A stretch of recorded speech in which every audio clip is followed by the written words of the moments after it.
Rochester. So I'm waiting now. Okay, Rochester. I've never been that far. I haven't even been past New York and just go to the city and never go upstate. Never. Uh, anyway, so we're good. We're good. We're good. We're waiting on Brother Dewan B. I want to say MFM to everybody. We need that MFM.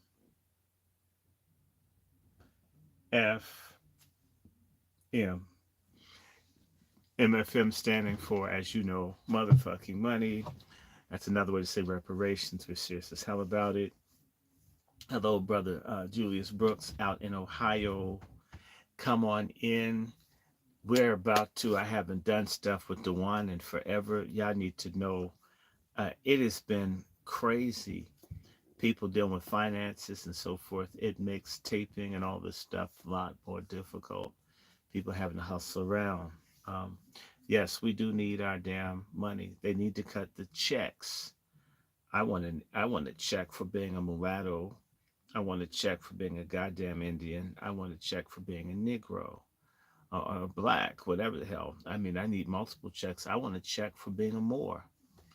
Um, I mean, I'll just say that to you that I'm doing research on my family and I'm trying to figure out how the my grandfather, born in the 1790s, uh, how is he the child of a woman from England, and his father's from England, or his grandfather and grandmother from England, and he's black, except the people from England came here as black people. And I'm just saying, a lot of them got dogged. So I want to get paid. I need some damn money. Let me see if this man has called me because it's 37. Has this man called me because I don't see nothing happening? Oh, let me call him. Oh, he called me. Okay. No. Call back.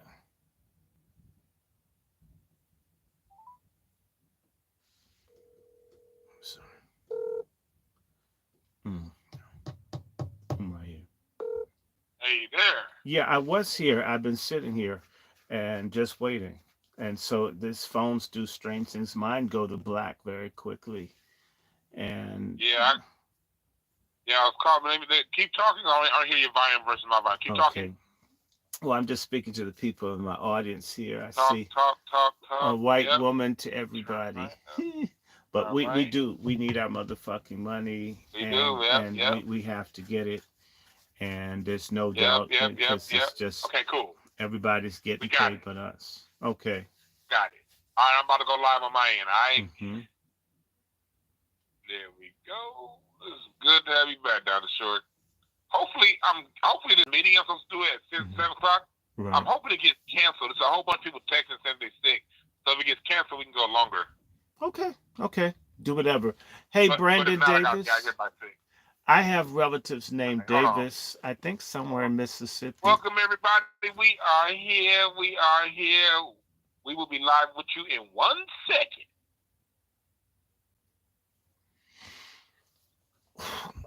I forgot to play this fucking commercial. I gotta play this ad. Let me find it.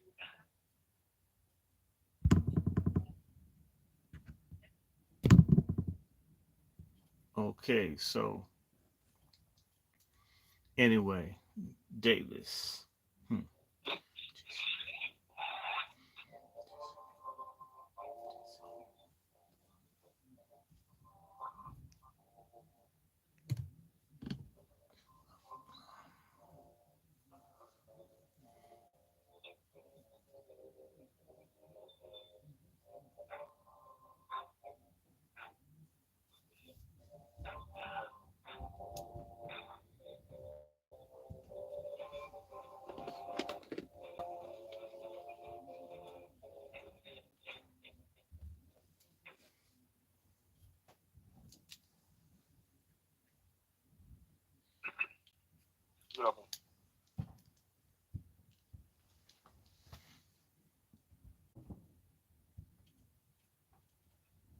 up, y'all? We are here live.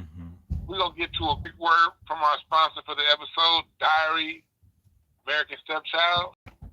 We're going to get right to this, and then we're going to get right to Dr. Short, because we don't have all day today, but we got to get this information in, y'all. We do. So here we go.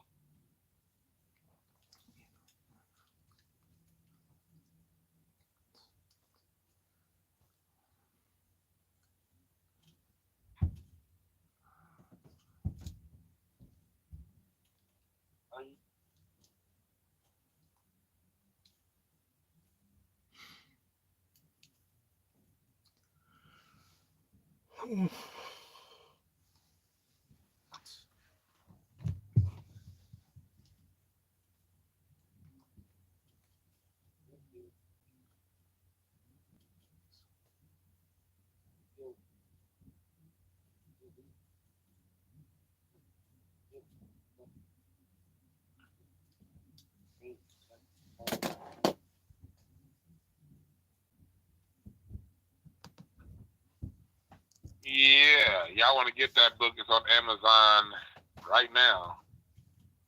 In the meantime, what we do have here is the great Dr. Short. So for those of you, before I bring Dr. Short on, what are we talking about today? Well, we're going to be talking about a lot of stuff. But I wanted to have this broadcast, this show tonight, because it's been a lot of turnover going on.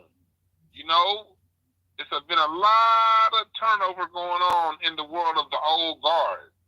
And those of you who don't know, I've been saying this year we're about to go into, it's a lot of changes happening.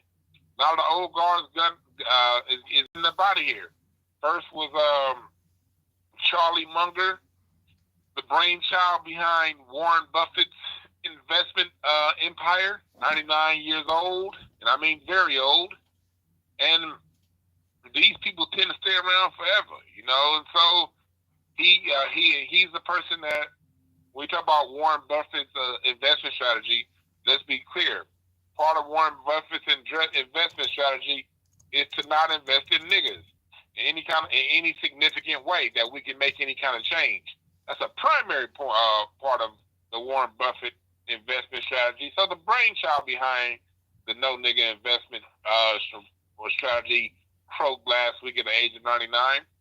Then we had some of the best news that I've gotten all year, and probably all century, was the death of one of the worst human beings that's ever walked the face of this earth.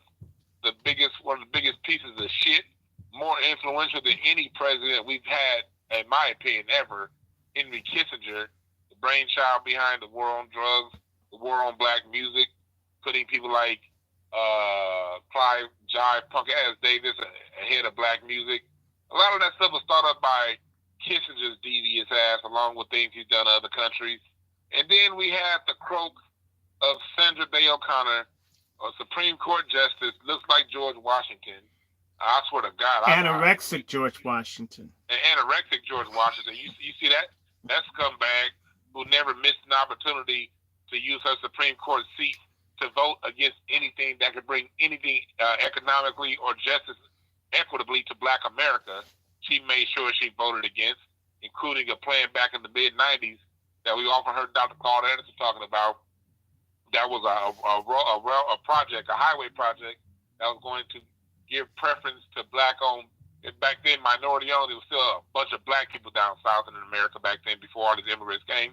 So a bill that could have potentially put billions of dollars into black businesses and black households got basically voted out in a 5-4 ruling, her vote being the deciding factor, to not put money in them niggas' pockets.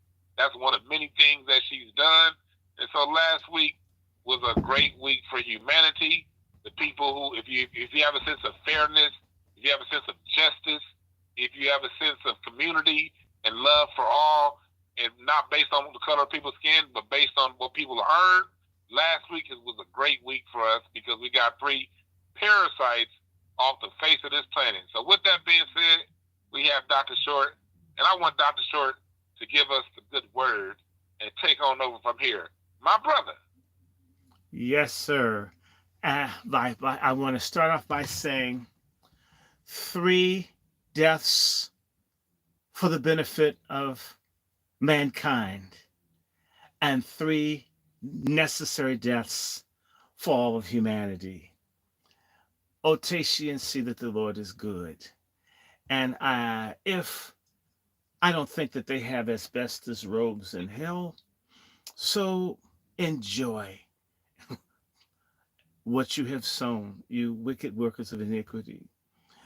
I want to say that Warren Buffett, I've had an experience either directly or indirectly with all 3 uh, parties. A lot with Sandra Day O'Connor, uh, one with Henry Kissinger, and something in relationship to Warren Buffett. Uh, all experiences racist, all negative. Uh, I have on shades not because I'm going to cry, maybe because I'm going to laugh hysterically. Let me start with the Warren Buffett piece. Warren Buffett helped invest and participate in a film about voting. That I was one of the people that was asked to attend a pre-screening because one of my colleagues works with Mr. Buffett. And the film was so racist and stupid and biased. It was about voting. And of all the people that they had voting, they had one old black woman that would go to register people to vote in prison regardless of color. And she would just sing to the prisoners and all. And of course they loved that because it's some black person that's like a Negro spiritual revival type thing. And that film has never been made because it was trashed by none other than Ross Ellis, um, or, uh, or Mr. Ellis, who's Diana Ross's first husband.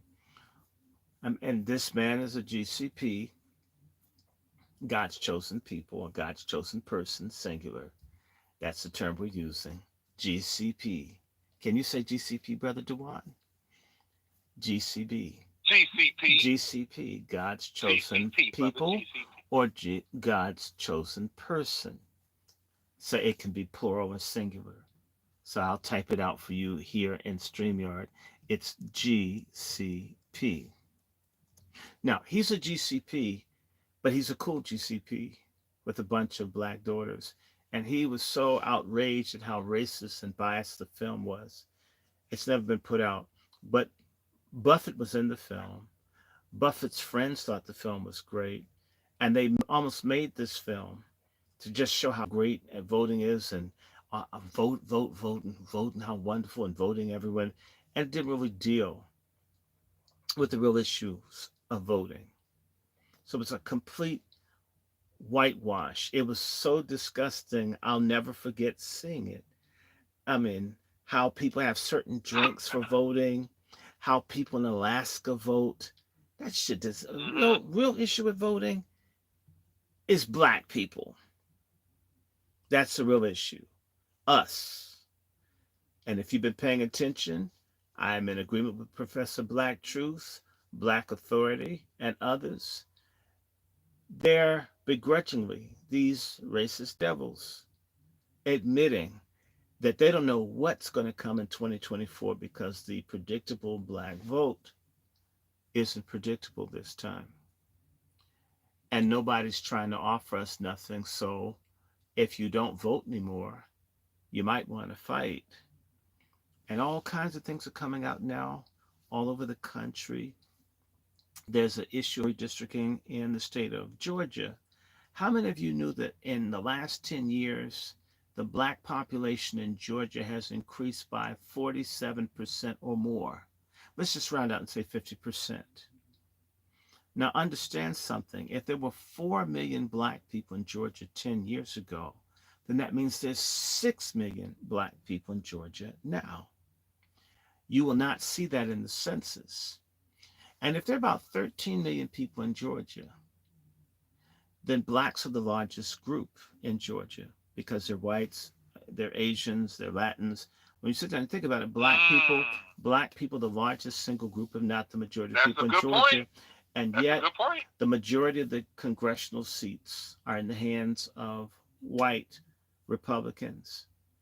Uh, and the same situation, Alabama should have at least two black Congress people. South Carolina should have two blacks, not one, but two. Mississippi should have two, if not three. Louisiana should have two or three. Sit down and think about it. There are more black congressional persons in the city of Chicago than there are in the state of South Carolina, Alabama, Mississippi, and Louisiana put together. Do you see how that's crazy? And you could throw in Arkansas, which has none. So you have, again, South Carolina, Alabama, Mississippi, Louisiana, and Arkansas. And if truth be told, no. I could add, actually, Tennessee, because Tennessee doesn't have a black congressperson. They've got that little bigot. Maybe, do they have one for Nashville? I don't think the person from Nashville is black. So that means Chicago has a greater congressional representation. Not saying that people in Congress are going to do a damn thing for us, than what blacks have in the state of Tennessee, which has at least 1 million black people. We know more. Shelby County, Davidson County, Madison County. I start naming the counties. West Tennessee is heavily black. And then you've got contingents in Chattanooga and East Tennessee and the cities, Bristol. You have maybe 1.25 million blacks in the state of Tennessee, and there's not a black representative in Congress. Arkansas has about 500,000 blacks, no representative in Congress. Louisiana, which would at least have 2 million black people easily. I don't think they have one. Or if they do, they have just one. So sit down and think it. Louisiana may have one. I know Mississippi has a sorry nigger, Benny Thompson. Alabama has a broad named Sewell. You've got sorry ass Clyburn, right? That's 4. Chicago, I think, has 5. So when Mr. Buffett makes his film about a fun film about voting, you don't see something off that people in Alaska, which have less than 1 million people, people in Vermont that have less than 1 million people, people in Wyoming, North and South Dakota, and none of those states has, or if they do, they have just about 1 million people. Although they don't. Vermont doesn't have 1 million. Alaska doesn't have 1 million. Wyoming does not have 1 million. South Dakota doesn't have 1 million. North Dakota doesn't have 1 million. Right? And they've all got congressional representation. Montana just climbed over past 1 million. Idaho's population, because of white ethno state there, now their population is exploding in Idaho because they don't want the black people around. But there are areas in the country where there are practically no people, and they've got more representation than black folks in areas where there are millions of black people. There are almost as many black people in Virginia that cannot vote due to a felony conviction. There are actually more blacks with a felony conviction in Virginia that prevent them from voting than there are people in the state of Wyoming.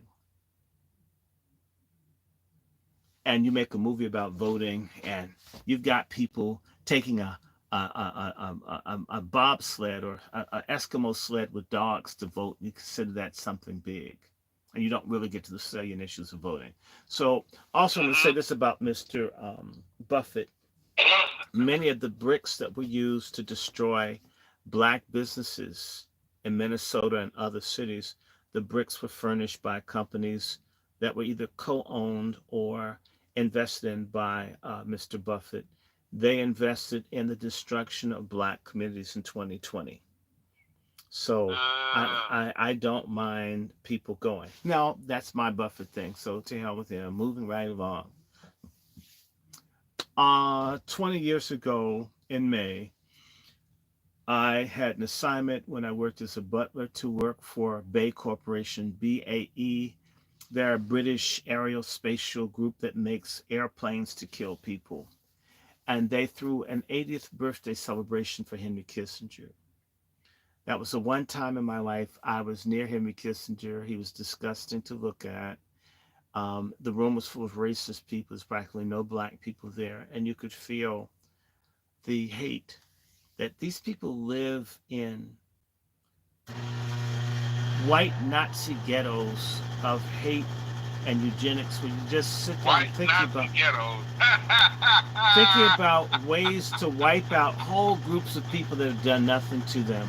And they can have these conversations with no feeling whatsoever.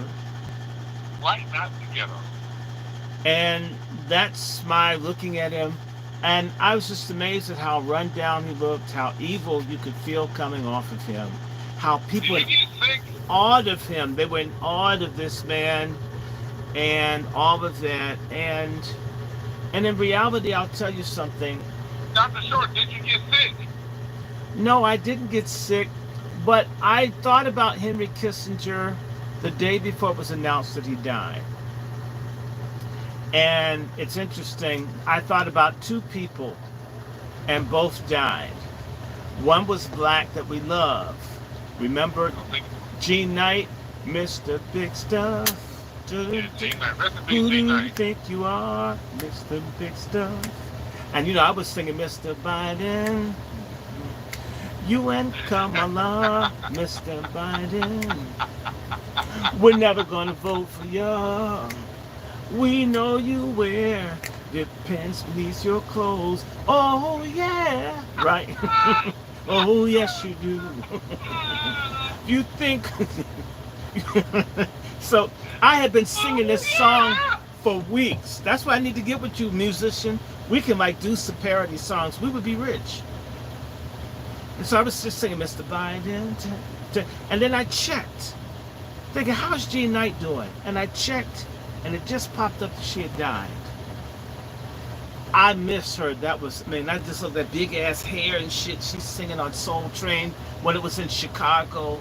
You can tell it's in Chicago because the people couldn't fucking dance. The people in LA, those niggas may have been replaced by the Mexicans and the Greeks and everybody else, but they could dance on Soul Train. Everybody watched Soul Train to learn how to dance. I'm just saying.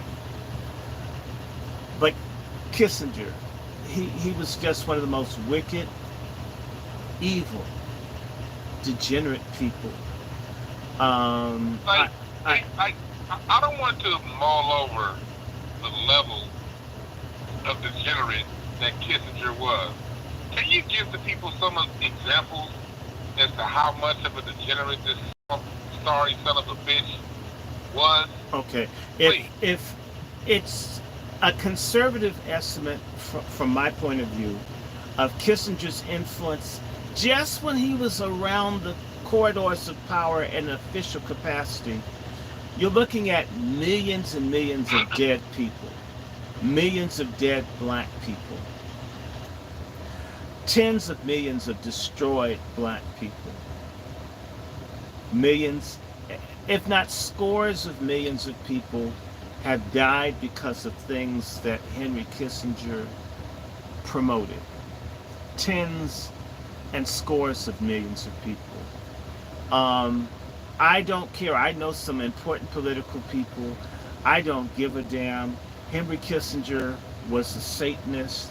In my view, he was wicked. He's one of the dirtiest people of all times. And I know there's a hell because Henry Kissinger lived. For all of you that are not religious, you'll get religious if you think about, let me just give you an example. When I was 6, 7, there was a civil war that was going on in Bangladesh.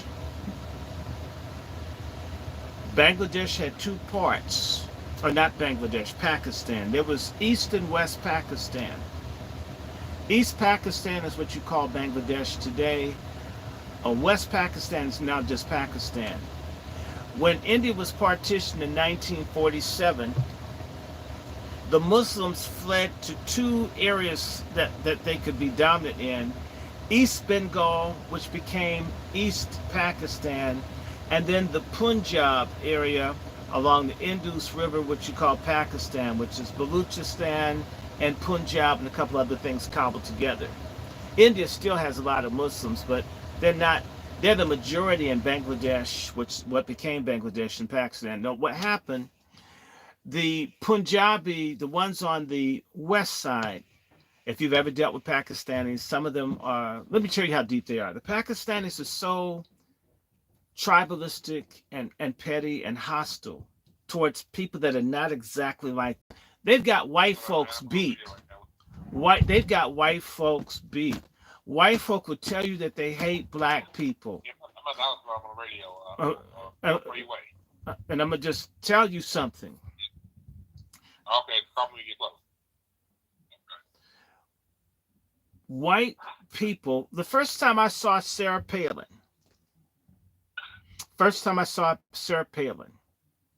no matter how much right-wing stuff they talked, that says, I know her, I grew up with people like her. She will fuck a nigga that plays basketball. She could never tell anyone, but I assure you, she loves black dick more than RuPaul. Yeah, that's what I'm trying to say. I just learned that today, but I told people this in 2008. She fucks black men and preach all that racial shit. I grew up. What I'm trying to say is that white folks will say all this hateful shit. Turn the lights out. Pakistanis. For those of you who don't know, this is Glenn Rice on camera. This was the year 2000 when the Lakers won the championship. When my squad went 67-15, and we beat the Portland Trailblazers in a 7-game series. This was Glenn Rice. My dad used to call him old cheese eating nigga, because look at his teeth. It's like he always had a mouthful of cheese in his mouth. Oh, and okay. He's one of the greatest shooters of all time. He at one point in the All-Star game in 1998 broke the record for most points in an All-Star quarter, All-Star game quarter, with 25 points in the quarter. And yes, for you Jordan fans, Michael Jordan did play in that game, but Glenn Rice was the man. You know what I'm going to say about that? Was one of the greatest shooters of all time. When he put the ball up, the ball went in. And when he put his balls up with Sarah Palin, they went up in her jaw. That's right. It did. And you know what? There's one position that he didn't play when he was in basketball. Do you know what it was? What was it? Plaque guard.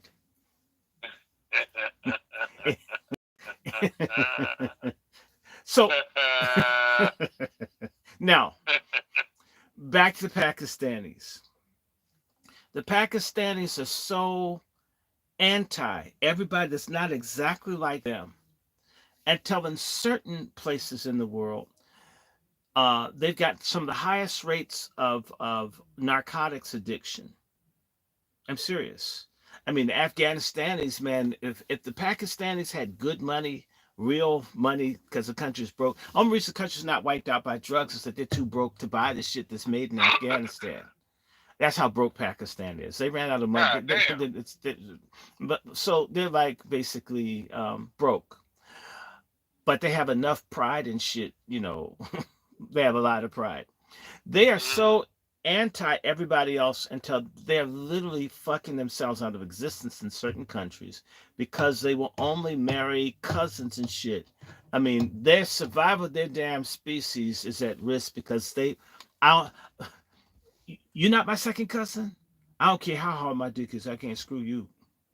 I gotta screw someone, you know, where we got I want autistic children. Do you understand me?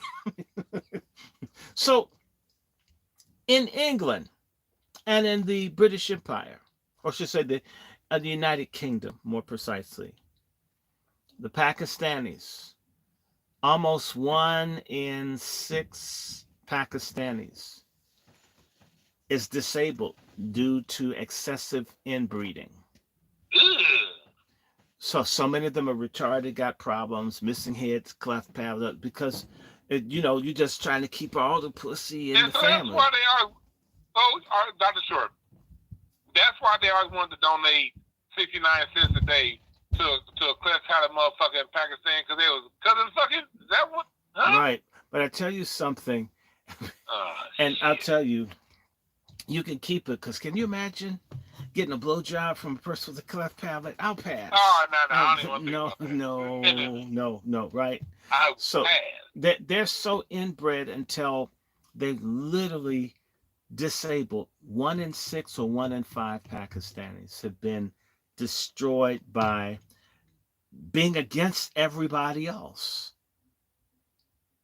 to the point where their demographic isn't going to grow or develop because it's so against everybody else. I can't. Pakistanis are good for, if their sister speaks to you, they may kill the bitch for violating their honor.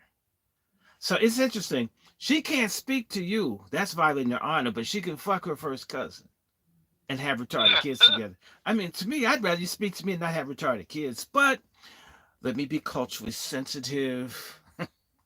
Let me respect people's culture, and let them have all the kids with Down syndrome and cleft palate that they want. Hey, meet anybody Muslim? You want to meet some people that won't pray with your ass? Pakistanis, they have their own little line and shit. Are Afghanis like that? No. Afghanis are cool. Bengalis, they have a lot of Lido pizza and shit. They're cooler. Now, what I'm saying is that Pakistanis are mean as fuck. To each other, they're always fighting and violence and coups and shit. They fuck over the Baluchis. I could get into that, but I don't have the time. I'm just going somewhere. That these Pakistanis from the Punjab and other places that see themselves as some kind of master race, as such a master, they want to screw their own sisters and brothers. Go figure that out. That's between, have a little talk with Jesus. Don't ask me. I'm not God. Ask your pastor. Look. They hated the Bengalis because they were darker and sometimes shorter. And they mistreated those people so badly because the economy of Pakistan, in reality, of the United Pakistans, was carried by the people in East Pakistan. They were producing all the wealth that floated that broke-ass country. All they have, the only thing they have is an atomic bomb that they better not drop, because the Indians will blow them the fuck away. So you got a bomb and can't use it. That's like having a dick and having to be a priest. A good priest, not a bad priest trying to knock up the altar boys. I had to correct that. Now, and what happened when the Bengalis got tired of the treatment, they started a movement for more justice. And like nature, and just say this to you, in England, when the Pakistanis first started coming to England, the black British people used to protect them from the white gangsters called teddy boys. These are basically white skinhead, white Klansmen, British style. They would just beat up non-white people. Do you know that the blacks used to protect the Pakistanis, but the Pakistanis hate black people so much, once the Pakistanis got in big numbers, they began to attack the black people who had protected them from the white people. God damn, we are to protect the people. Shit. But then again, those are tethers who don't stick with us. Jamaican, Caribbean, right? Yeah, I said that if y'all from the Caribbean, this is a problem. Same fucker saying that hip hop comes from Jamaican shit. And all these other stupid things that people are doing, which it's negative. Nobody black says reggae comes from America, even though the reggae artists were influenced by black American music. We don't claim reggae. We don't dance to it. I don't know if anybody that's really trying to bust a nut listening to, if you had a choice between Marvin Gaye or Teddy Pendergrass and that off-key singing Bob Marley, who's a half-breed any damn way, nah. Sexual Healing, Let's Get It On, You Sure Love the Ball, Distant Lover, Close the Door Baby, Love TKO, right? Who would you fuck to? Black Hey, American music. that's when it comes down to it. Like Bob Marley is definitely a vibe. He's definitely a sound, and a lot of us will listen to him as a change of pace. Or to smoke weed, to get high. Look. I'm a weed smoking motherfucker. I can't even put it on that because if I'm smoking weed, I promise you, 98 times. If I have a choice between Bob Marley and Marvin Gaye to smoke weed to, 98 out of 100 times I'm choosing Marvin Gaye. Okay. I'm dead serious. Like the I Want You album. When you puff a blunt to the songs and the orchestration that Leon Ware had on that album, your mind is gonna go to 15 million more. You mentioned the song earlier. You Sure Love the Ball.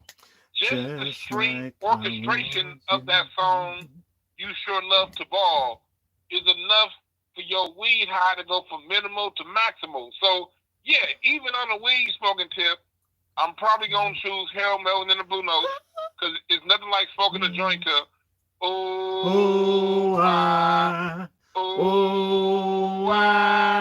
miss you. And this is what I realized one time when I was smoking weed, Dr. Short. That whole song, as much as I love that song, I Miss You, one time I was puffing a blunt, and I realized it wasn't until 6 minutes into the song that he mentioned their son they had together. Yeah, our little son. Goddamn time. I was like, oh man, this nigga ain't shit.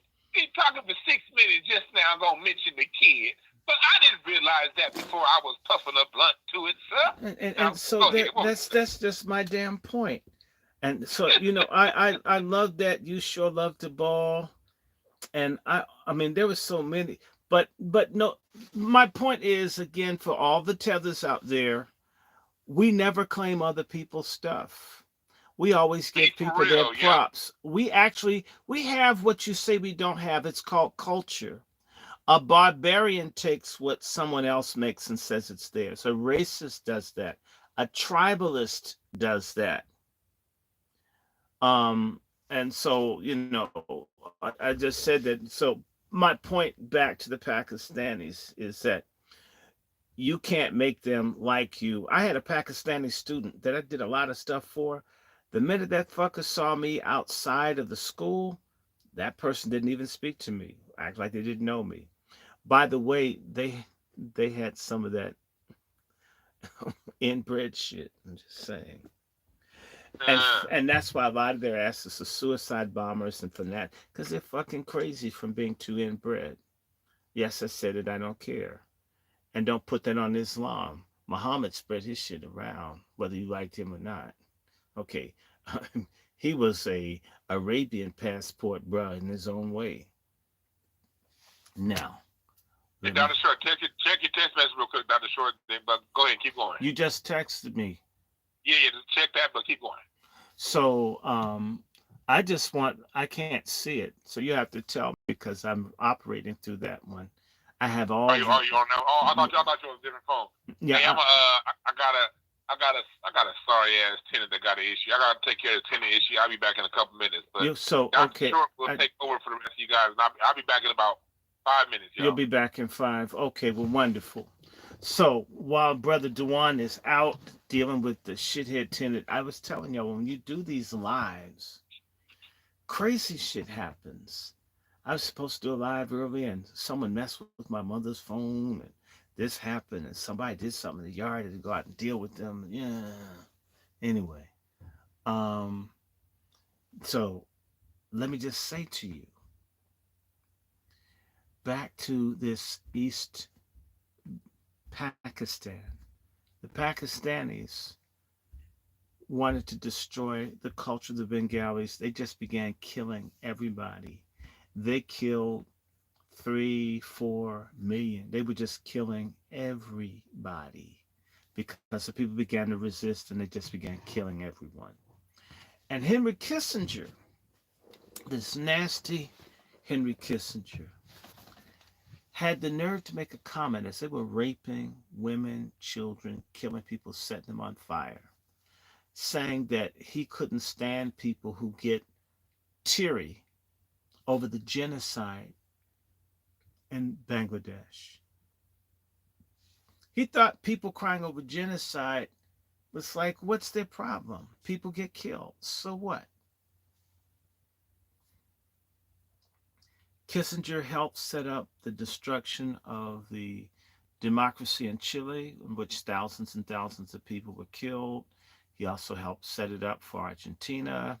He also did stuff around Central America, for example, the Maya, who maybe 400,000 people were killed, tortured in Central America. He was one of the people that helped put together the National Security Memorandum to call for population reduction, National Security Memorandum 199 and 200, that they need to do something in particular to reduce the numbers of people that look like you and I.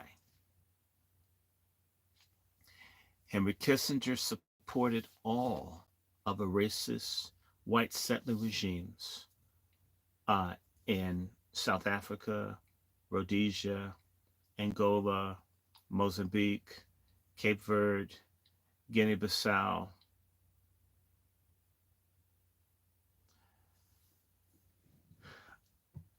Millions of people were displaced or killed or destroyed by this. Kissinger is one of the main people that backed apartheid. That killed a lot of people in Africa. Kissinger was for doing things like promoting more weapons being shipped to Africa and other places so there would be more wars as a means to keep our numbers down, to kill people, get people to kill each other. Yeah, war is good. Henry Kissinger was one of those people that was around when the United States bombing in Cambodia may have killed 2, 3, 400,000 people. Can you imagine? You're in a rural area in Asia and American planes just come and they just bomb the shit out of people who are not even fighting. They just live there. They're dying because they're there. And supported this stuff going on in Laos. So one of the people, remember George Floyd had the little Asian dude that stood there as they strangled George Floyd. Mama, right? Remember? That Asian dude, he's from Laos. He's Hmong. These are the damaged people that fought for the CIA and ended up being on the receiving end of ethnic genocide for being sellouts in their own country, and they had to bring all those people here. Henry Kissinger supported all the torture, killing, the stuff that went on in Vietnam. So American involvement in Indochina may have taken 3, 4, 5 million lives, and the aftermath of the bombing that Kissinger signed off on and advocated, probably, you had a further genocide in Cambodia in which maybe 2 million people or more out of a population of 7 million died. It's a lot of dead people, isn't it? Torture, killing. The situation that you see in the Middle East and Palestine right now, had Israel not been as heavily supported by the United States in terms of arms shipments, and Egypt, when it was trying to fight to do something for this Palestinian issue, had been able to put them in a position where they had to negotiate instead of them having such a great disparity in terms of military superiority that they don't have to listen to anyone. Kissinger and them violated the agreements and gave weapons to Israel. Kissinger was in that position promoting America to do what? Sanctions busting, meaning in particular for Zimbabwe and other places, to make certain, and these racist white countries, or I should say white settler colonies in Africa, where people from Europe went into Africa and basically said it was theirs, to make certain that these people got our tax money to murder people in Africa. And of course, Kissinger and them supported the dictators in Haiti, in the Dominican Republic, in Venezuela, you name it. Somoza, you have a lot of blacks in Nicaragua. The oppression there, situations there. If you look around wherever you can think of between, say, 1969 and 1977, and he continued to be a major influence, this man encouraged in this so-called Cold War, in particular when it's happened to non-white people, that just violence, destruction, tyrants, people torture, killing, rape, sterilization, push unsafe contraception on people, all kinds of things, repression. This is what Kissinger was about. Kissinger was a monster. He was a beast. And people may love him, but a lot of people love slavery. A lot of people love Hitler. I hope you don't. I hear you're black, brother Dewan. So I think I'd Yes, give an I am. overview. Just again, if you didn't like what happened in South Africa, if you didn't know that they were doing genocide, not just in South Africa, but in Namibia and Angola, where hundreds and hundreds and hundreds of thousands of black people, where they would give these people napalm, it's jellied gasoline, which burns things to death. Long after that was illegalized, they were using that to burn up people all over Africa. Dr. Short, do you know anything about Kissinger's? I don't know if you addressed this while I was gone, but also before about his impact on our music and some of the stuff that he was behind locally, domestically, not only with our music, but with the war on drugs. Did you touch on that while I was gone? But if not, can you go there? No, I didn't, but I would say to you that the war on drugs, if we go even further, the whole drug thing was started as a war on black people, Of wherein the course. CIA, for their black budget in the late 1940s, didn't get enough money from Congress, but they did get the leeway to take drugs and dump it in New York, Washington, D.C., Chicago, and in particular target the marketing of drugs to black Americans through popular jazz musicians. So if you see a lot of jazz musicians are on drugs, this was a government project, or I should say a government project that they have plausible deniability, but to promote the drug culture through black artists and musicians to both break down black people and generate income for the CIA to torture, kill, rape, and steal worldwide. And Kissinger knew this. And people need to understand one of the things that went on during the Vietnam War, because this was negotiated, there are people in Laos and other places, Mio Uh and huh. other people who grew poppies. In fact, in Burma right now, there's a fight, or Myanmar.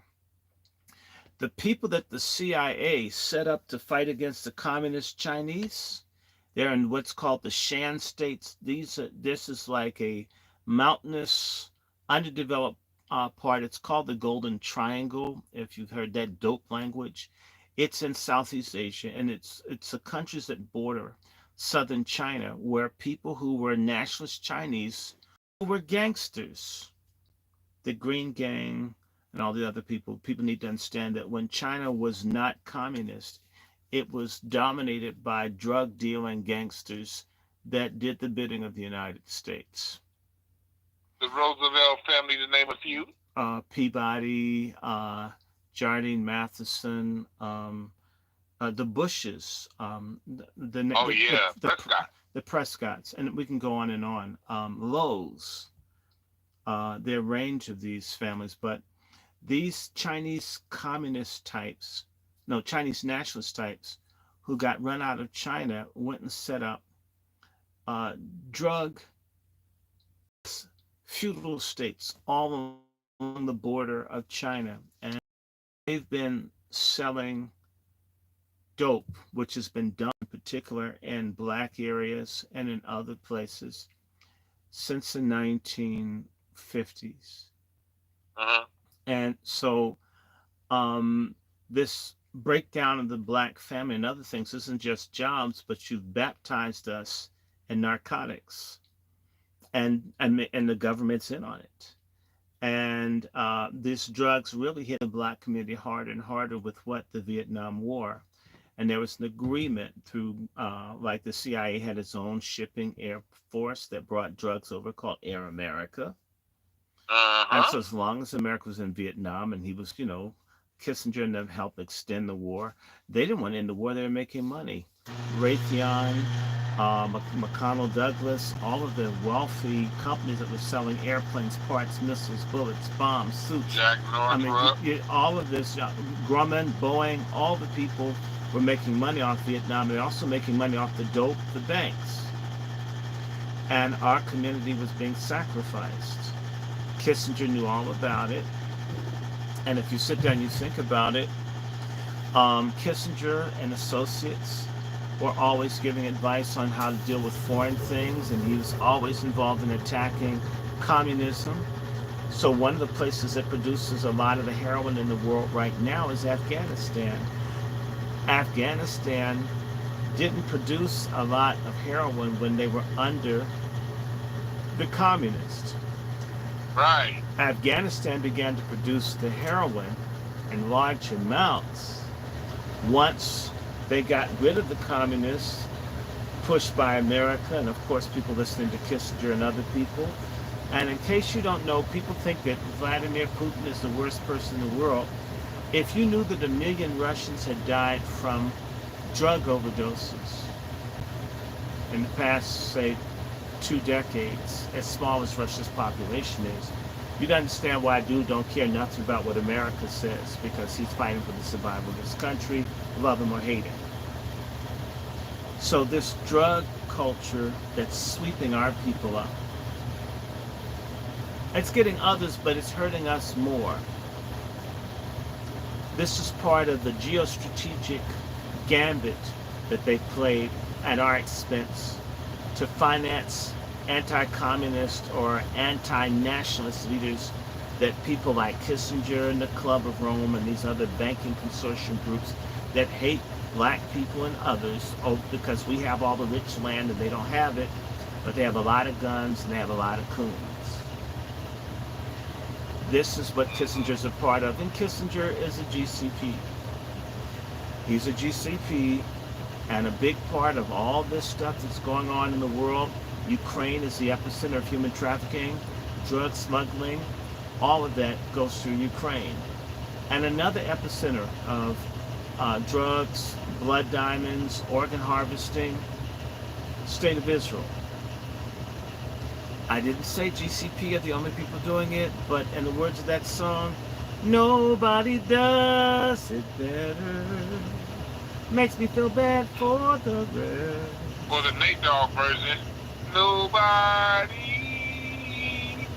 does it better. They can come closer than close.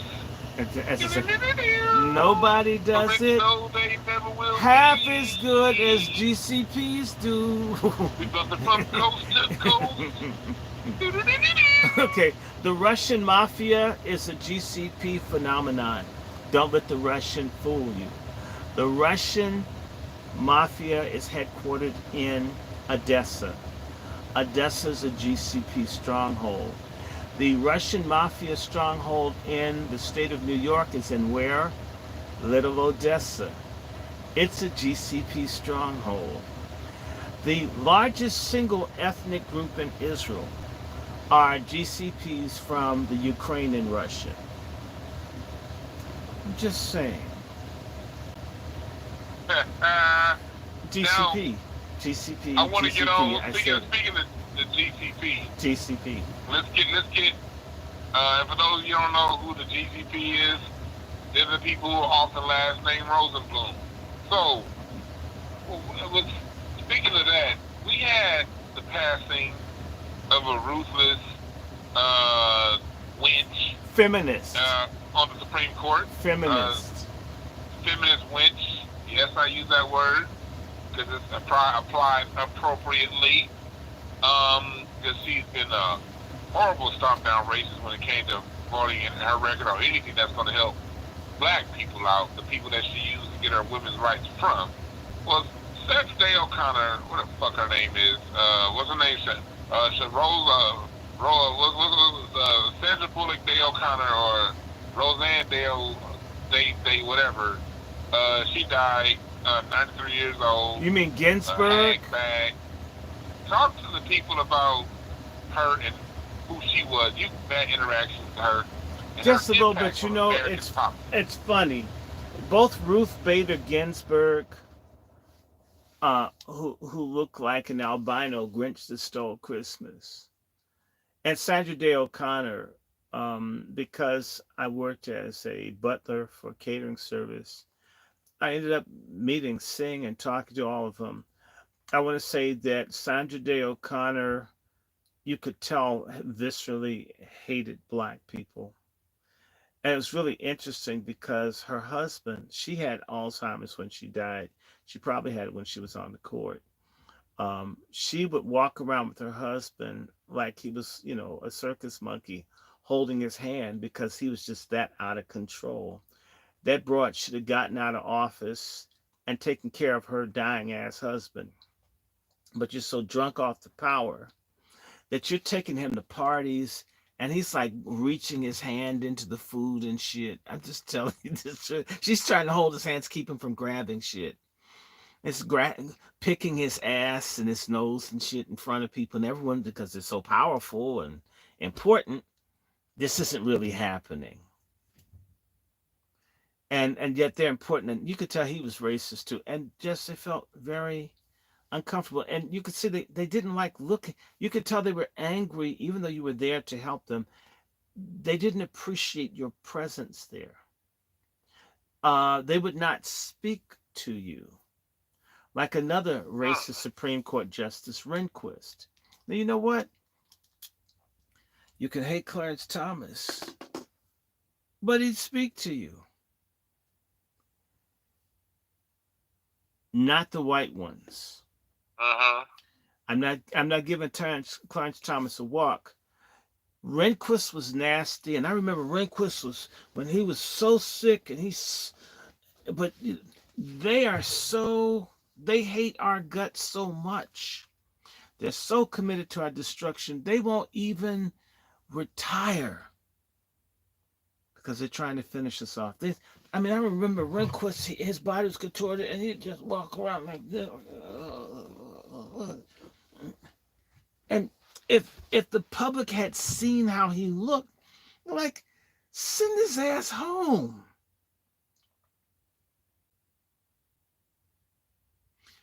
And so I'm glad she got up when she did, but your husband, he's picking his booty and putting it in his mouth. Broad, you that mad at us that you want to stay when you can barely control his ass. His hair's all mussed up. He looks like he's homeless, and you're just trying to hold him. I'm serious. I remember working at a Christmas party, and it was just wild. And just this lady, who, by the way, I don't know if y'all remember, there was a Supreme Court case where they were trying to get rid of affirmative action in the state of Michigan. And she gave an opinion on behalf of the majority, and she said that it is the responsibility of a society to have the appearance of a diversified elite. In other words, we need this affirmative action, which I hate, because if people only see white people, which is what we really want, we're going to have a real problem in this country. If we don't give a few crumbs, we can't go on like not letting them have absolutely nothing. It was one of those rare moves. That's the reason affirmative action didn't get axed out completely, was she recognized, because white women get roughly, up until they struck this shit down, praise the Lord, 90% of affirmative action went to white women, roughly. So how much do you think black men got of the 10%? And I think 90% is fair because it's like 88%. But that's if What if you put in the honorary white people and others who got affirmative action too? Then maybe black women probably got 2 or 3% of it, and black men probably got 0% of affirmative action.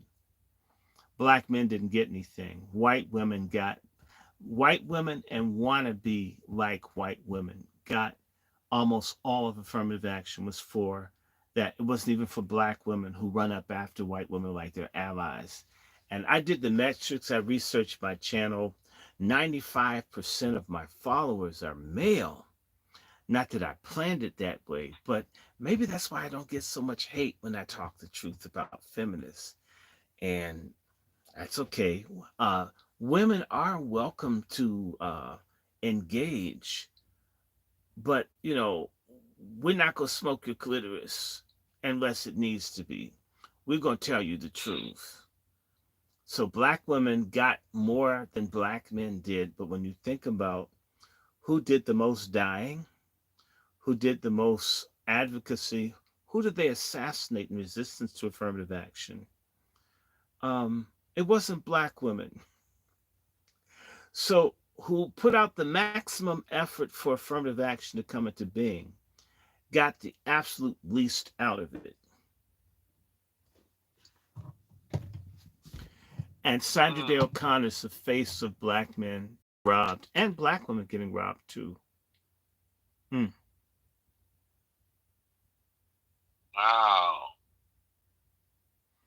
And of course, she supported abortion and baby killing, and she's for same-sex marriage, all kinds of stuff. And when you sit there and you think about it, they'll let white folks get same-sex marriage, but they're gonna fill this country full of people that they classify as white. Even people from Africa being forced to put white on their documentation. North Africa and other places. I have an associate that was Egyptian. They put him in a mental institution. He's darker than me. He refused to call himself white. They said he was crazy. Had him locked up. You can't refuse being white. We say so. So she was a bigot, and she was part of this thing. She was put in by Nixon. And all these women that felt empowered, well, they're white women.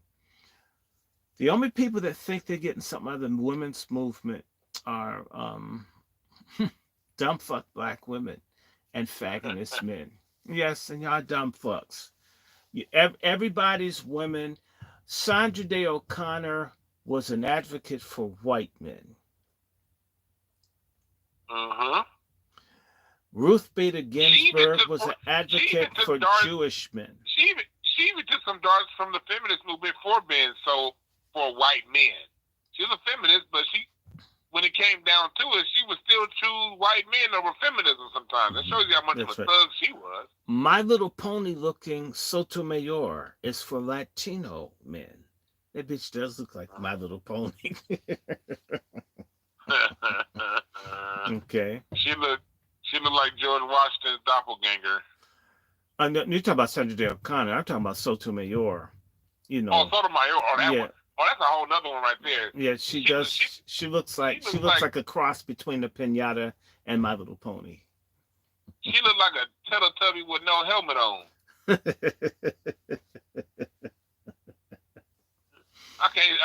Sotomayor. And Obama's proud of that pick too. So you don't know how much of a punk he is. Well, he's proud of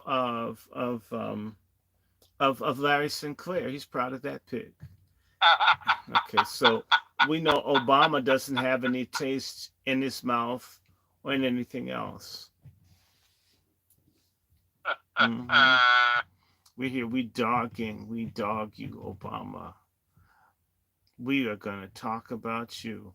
So, Sandra Day O'Connor was part of the dismantling of everything that had been fought for by the black reformers like Thurgood Marshall, Arthur Fletcher. This stuff basically was dead by the time the bitch stepped off the court. And just to make certain it was good and dead, they put O'Fagg in the White House. And if you recall, O'Fagg said, my kids don't need affirmative action. But his asshole did. Yeah. He sure did give up them dookie rights. If you know if you dig what I'm saying. Lord. And by the way, Brother Dewan, did I send you the pictures? I was saying to people that the guy who plays and we have to talk about that. The guy that plays Gaytard Rustin. He looks. We gotta talk about that. But before I go there, I got a quick commercial to drop. Because before we make the transition, just let me say this real quick, and then we'll get to Gaytard Rustin. In the chat earlier, I dropped it in the link to my GoFundMe. You know, we got the documentary "Is Bigger Than Hip Hop: The Black American Music Family Tree." I'm back to filming my second episode, and the second episode is on gospel. You see, we have 89 donations. Give me over 110 donations. I need 21 of y'all to donate $20 at least. And man, do what you can do. If I can get 30 y'all, we have over 200 in here. We need 200 people up in here to go ahead and give what you can give.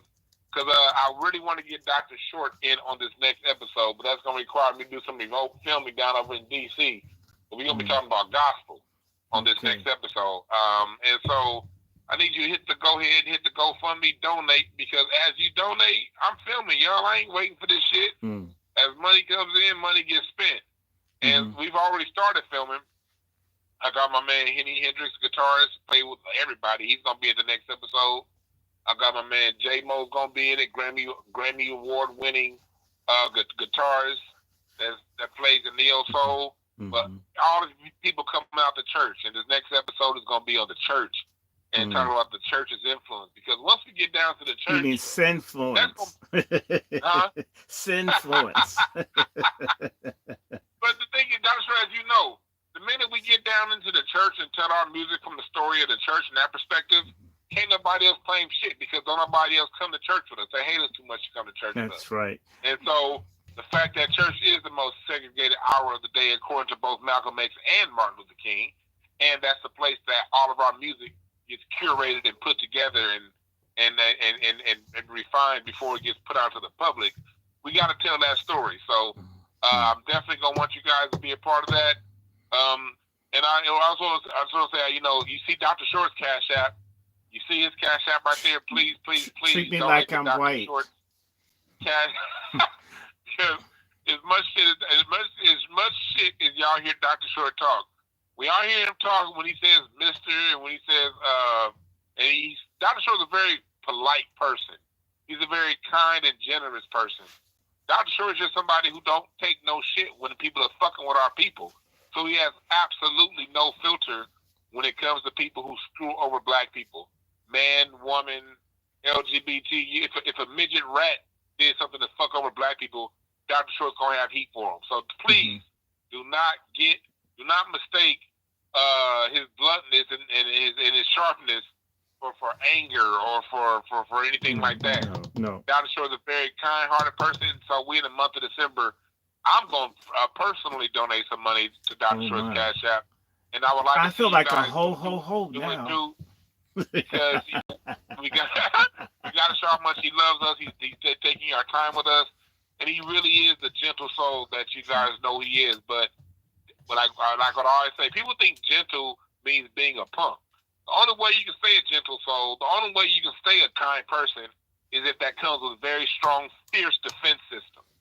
And so please do not get it twisted. But understand that Dr. Short is here for us. He's here to give us this information. He's been there and we have not been. So we want to show him love. Make sure we show Dr. Short some love. So I wanted to give that commercial break real quick, just to reset and show people where we are. And we was about to go there. So Dr. Short, please go right ahead. I just want to give you a joke, Dewan. If James Cleveland had a double-sided hit in Sodom and Gomorrah, what would those two songs be? Pimps Up, Hoes Down, what? No, I Don't Feel No Ways Tired and Peace Be Still.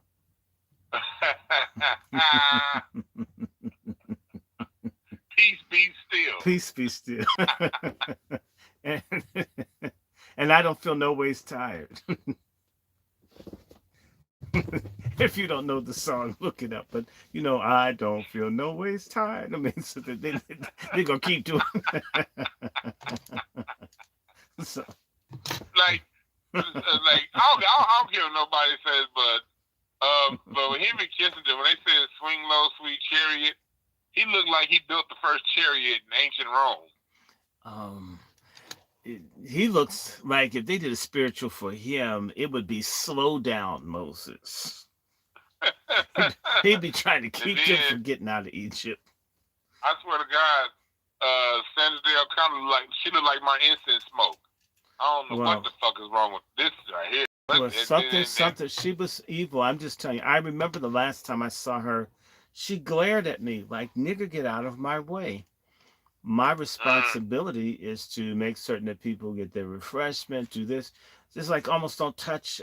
She was she would like get into, if you do butlering, catering, and so forth, you try to make certain that people get, you go around, you're in LA, you have to make certain that people get the shit that you're passing around because people can complain.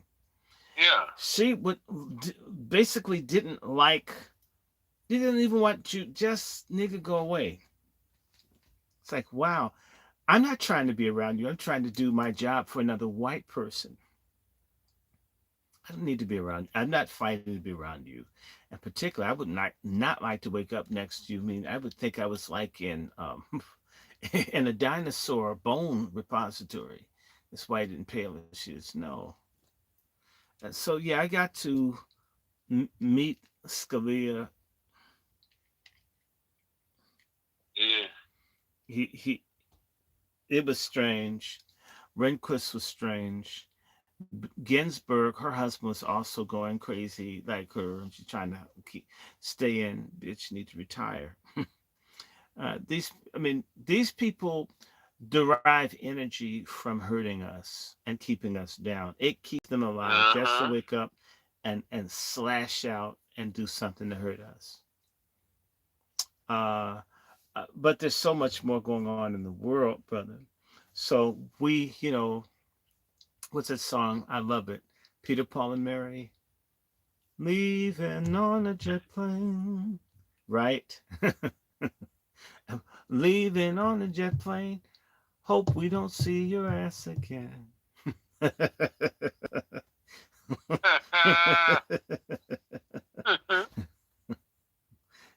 And said they're leaving on a hell plane. Leaving on a hell plane. Won't see your racist ass again. Oh, bigot, you had to go. I will not miss these people. And in fact, will there be more? I feel like the preacher. The doors of hell are open. Will there be one? Just come on. Come on, Mitch McConnell. Schumer, come on. You've run long enough.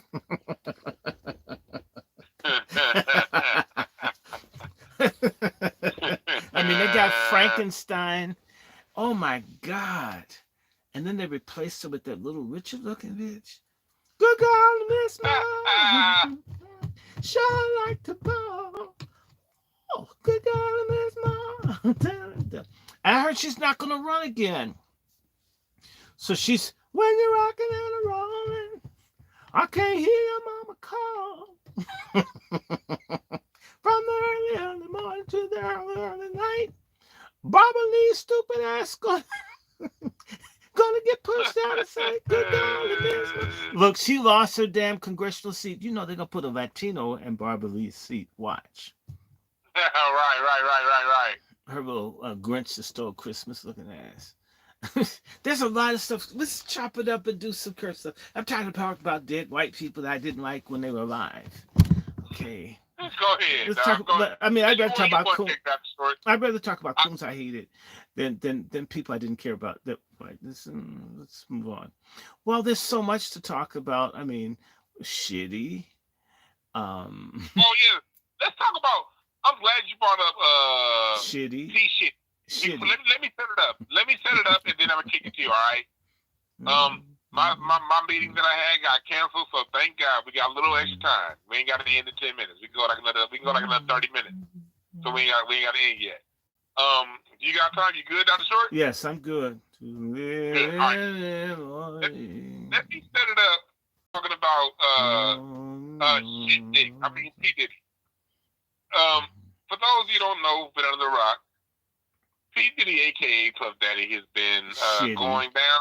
It's been people. He's been going down a lot longer to one. Horrible human being to a lot of people, and so a lot of that's being outed. His ex-girlfriend Cassie, she filed a lawsuit that he paid for same day, basically, or the next day he settled. But what that did was that was the first domino to fall over, and since then everyone else has been coming out with their stories, and now the book on P Diddy is being opened. Who is Puff Daddy? Puff Daddy, when you look at Bad Boy Records, when you look at how things are set up, Fag you boy. hear the first, Puff Daddy is basically, what's his name? What's that white boy's name? Clive Davis's bitch. That's basically who he was. And his snitch. Clive Davis understood that, he can't rule with the iron fist the way his white predecessors did, so he needed a black front man to do his dirty work. And Batman. So he came around, and Batman. So he came around and he found this young black hustler who was very good at what he did, promoting wives, and was probably willing, according to the people in his circle, not according to me, willing to puff on his magic pipe, and gave him the keys to the kingdom. And Diddy since used those kings to the kingdom to terrorize other black people, harm black women, humiliate black men, and black people. Fuck up R&B, took our beautiful tool, our beautiful treasure of a sound known as rhythm and blues, put it on a goddamn 2-bar loop, gave us some of the shittiest singers known to man to cover off music, and when Diddy did have good singers like Faith Evans and Carl Thomas, fucked off their careers, and did a whole bunch, basically 30 years of terrorism, not only on the black people within his camp, within Bad Boy Records, but he killed off a genre of music. He killed off many male rectums, according to rumors. Allegedly, Dewan didn't say it, but there's a lot of grown men out there that are shit turd shaped like soda cans because of his rectum runs inside them doing what the fuck they did. And now the shit is hitting the fan, partially because he probably can't, he's not wearing a diaper, and he can't hold it in anymore from all the rectum runs that he's been running through. And now the world is starting to see who he really is. And from there, I want to know what's Dr. Randy Short's opinion and your point of view on this whole shit Diddy situation. Go ahead, Dr. Short. Well, as I said, first of all, I would call it Fag Boy Records. That's what he tried to really make. Shitty. I only know of one thing he's done, and I've never listened to an entire song by Diddy in my life. Nobody's going to break my style or break my stride. I think that's the last time I knew of something that he made that I had the misfortune to have to listen to. I never liked him. His guys used to hang down at Howard. Let me just say this to you, because he's from New York. I hope he's not a tether, but I suspect he might be. And let me just get this off my chest. He's one of our, unfortunately, he's a homegrown scumbag. The thing about Diddy, and I'm going to say that Diddy, remember that movie Finding Nemo? Yep. Diddy has a face like Finding Nemo. His eyes are so close together. I always felt like he had like a Ithaca, iffy, that's the Latin thing for fish. He has like a piranha looking face. And I had to take my glasses or my hat off to him. Nobody with eyes so fucking close together, where you look like you almost have like a mental problem, has gotten as far as he has. It's like it looks like his eyes are getting closer to each other. Maybe his eyeballs want to fuck each other because they think they're the same thing, like he is. Just saying to you. So, I mean, I had to I've never seen anyone with the kind of defect in their ocular thing get as far as he has. So with that fucked up eyes, that's the first thing I saw in his fucked up eyes. His eyes, he looks soulless. He looks like something that you throw like some raw chicken in the tank and watch it eat it at the bottom. He's a soulless person. I've seen. Look, I used to love. I'm not a rich person. When I was, say, what, 40 years ago, 41 years ago, 39 years ago. eh, Well, literally, my biggest thrill would be to take the bus and go to Martin Luther King Library and read the trade publications, Billboard, Variety, and look at who's doing stuff. I was really good at studying trends in music. That was I would get off. I liked the music that much. In particular, urban black music and stuff like I loved it. My reaction to Diddy and them is that I've like turned, I stopped buying music. I don't listen to shit. I Mm-hmm. resent them so much. I Mm-hmm. stopped. When you hear me talk about music, typically you hear me talking about stuff that's 50, 60, 70, 80. But not because I don't like music. Okay. Um, these people destroyed the love in black music. Even Billie Holiday, Right. full of drugs. Billie Right. Holiday had some love in her. Marvin Gaye had some love. All this, no matter what you say about them, there was some spirit. These people have created a soulless, dead music, and I hate them for this. If you understood that my first jobs were all about getting enough money to buy records, as many records as I wanted, that was my thing. For you to come along and for me to just say, it's sort of like if I'm eating a pizza and someone throws a booger on it. I'm not going to eat any more pizza, no matter how much I liked it. And I'm going to hate who threw the booger in it. He threw a booger in Mm-hmm. my pizza. And I haven't been the same since. And there are other things I'll just say again. My best buddy out of divinity school is Ray West, who's Kanye West's dad. Whatever they began to start Kanye or introduced to Kanye, being around did it, that's a friend of mine's only child. Mm-hmm. They destroy. Now I want to say this. Now I'll get back to Howard and people like that. Here in DC, the real nigga DC types from here, they don't mind people from LA are cool, although they're seen as kind of superficial. We like people from Oakland. We love people from Chicago. Philly's okay. We think people in Boston are off, so we don't give a damn about them. Um, well, as many gay people as we have, we think people in Atlanta are fruitier than we are. Miami's okay. Um, the Carolinas are okay. Mississippi gets a lot of respect. We figure if you put up with white people like that, because we don't put up with them here until recently. We think people from Memphis are crazy. New Orleans is crazy, but they're black.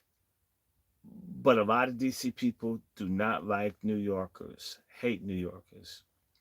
Mm. Arrogant, shisty, grifty, backstabbing, ungrateful liar. That's right. I'm just saying to you, I remember God damn. being an undergraduate and a graduate, but I'm just telling you, Howard, man, when Diddy and they were coming, literally the thugs from the neighborhood, people who couldn't even read and write, would come up and ask, who's from New York? We're going to fight you. We're going to beat your ass. Y'all talk too much. People literally go For around real? look. These are black who just want to beat someone from New York's ass because they're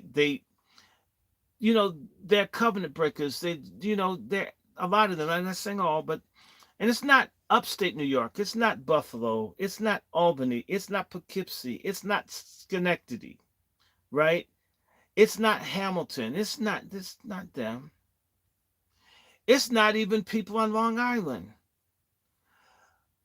but a loudmouth type in particular from Brooklyn. Harlem, but Brooklyn, fucking hate people from Brooklyn. I don't, I'm just saying. And I know this, like, when I was in the dorm, people say, the group of guys come up and say, yeah, we from DC, and we just want to kick some people from New York's ass. Everybody that's not from New York separates, and we'll beat their. Y'all can leave. We just want to beat someone's ass from New York. This is our city, and and there were like fights. They didn't. We only want someone come up to you and start like, "Oh, you're not from New York. Go ahead. I don't want to rob you." I lived this for like a year or two. They wanted the New Yorkers.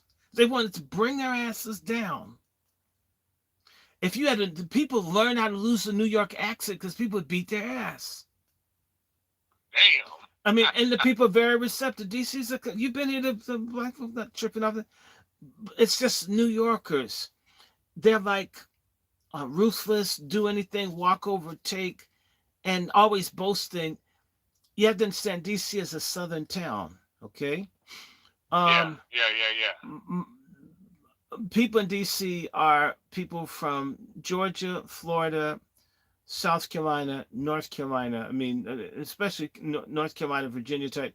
And we're Southern, still have a Southern sensibility. You don't sit up talking and boasting and preaching about yourself. Someone will want to beat your ass. Shut up. Yeah. Okay, so when people say, "Oh, you're laid back," no, it's my culture. I don't say I'm the best show host. I'm the fun. No, I don't. You don't. Chappelle's from DC. You don't hear him saying he's the best. He may make more money than everyone. He wouldn't say that. That will get your ass beat, saying you're better than all the other black people. You get where I'm coming from? Yeah. Culturally, that's not acceptable. Yes, you cannot. You understand? DC people understand that you're part of the collective, not the collective. Right. And so Diddy and them brought in that egotistical, arrogant, scorched earth take.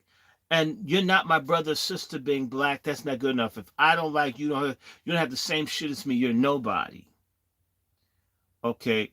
By the way, there's a crime spree against Howard University. Now, I bet you a lot of that shit, some of that is DC fucking with people from New York. Just want to rob them. Not even Jersey. Just okay, Newark. A lot of people in Newark from North Carolina, people who couldn't find shit in DC, went to Philly or Newark. But New York City, in particular, Brooklyn, and they like, try to lecture people, and they always have like fucked up religious views and shit like that. And then they feel like Diddy, and they're in the closet. They have the nerve to try to be all gangster, and yet you suck a dick. Then you're gonna be all hard. You can't be hard and suck dick too. Choose. Drink Remy Martin or cum. Not both, even though the float to the top.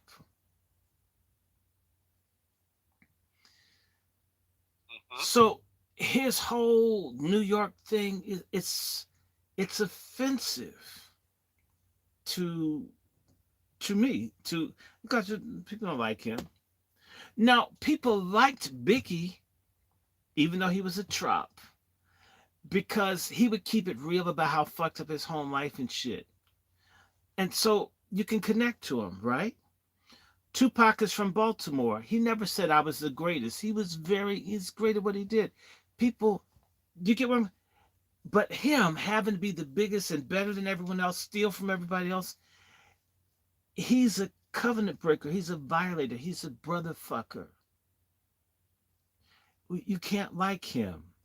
You get a bad reputation. I'm going to just tell you, Aretha Franklin came to D.C. when she was almost still cruising high, and she got up and said some shit. I heard D.C. was the place. D.C., she must have been drunk. Y'all not shit.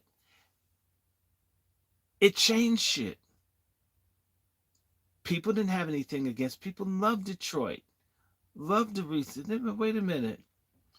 You're the little switch-hitting preacher's fat daughter and shit who probably had a kid by her dad. Talking down to us. Fuck you.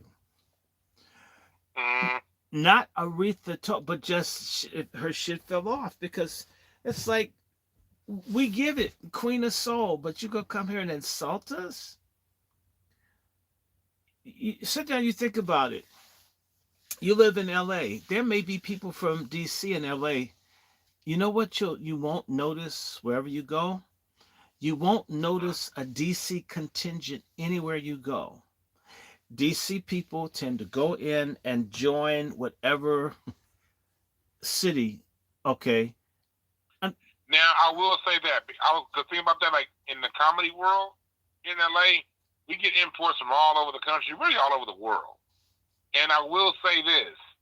The DC cats, they just come to kick it. Musicians and comedians alike, actors, yeah. if they come from DC, they tend just to be around, and you'll know they're from DC when you ask them where they're from.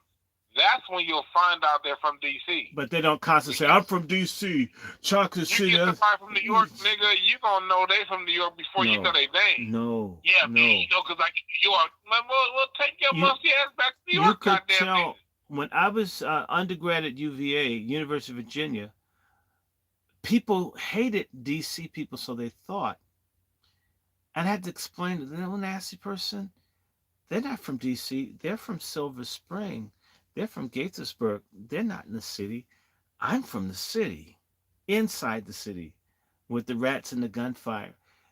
It's funny you say that because it's the same thing with LA. When people talk crap about people from LA, they're people who, first of all, they weren't even born here.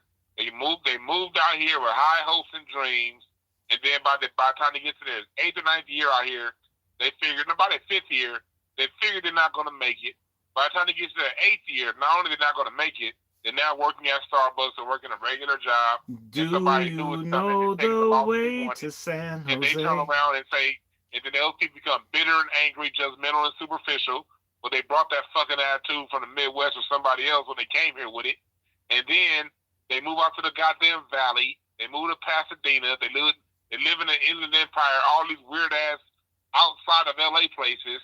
And those are the people who go back to their home, bitter as fuck, mad they didn't make it, but since they was in LA, they want to come back to the Midwest and come back to the South, and big time you local niggas like they was doing something. Right. When the whole time when they was living out here in LA, they wasn't shit.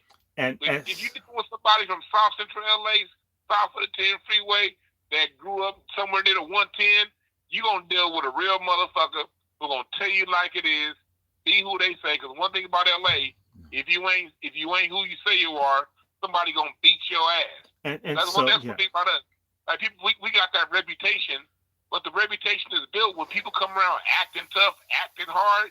Yeah, somebody gonna test you. Right. If you a tough motherfucker, you gonna have hands and prove it. But in LA, you better be who the fuck you is. And the you words. Somebody from LA, or if they claim it from LA, and they're not who they say they are, I guarantee goddamn to you that motherfucker wasn't born here, or they lived in the valley or some weird ass area outside of South Central.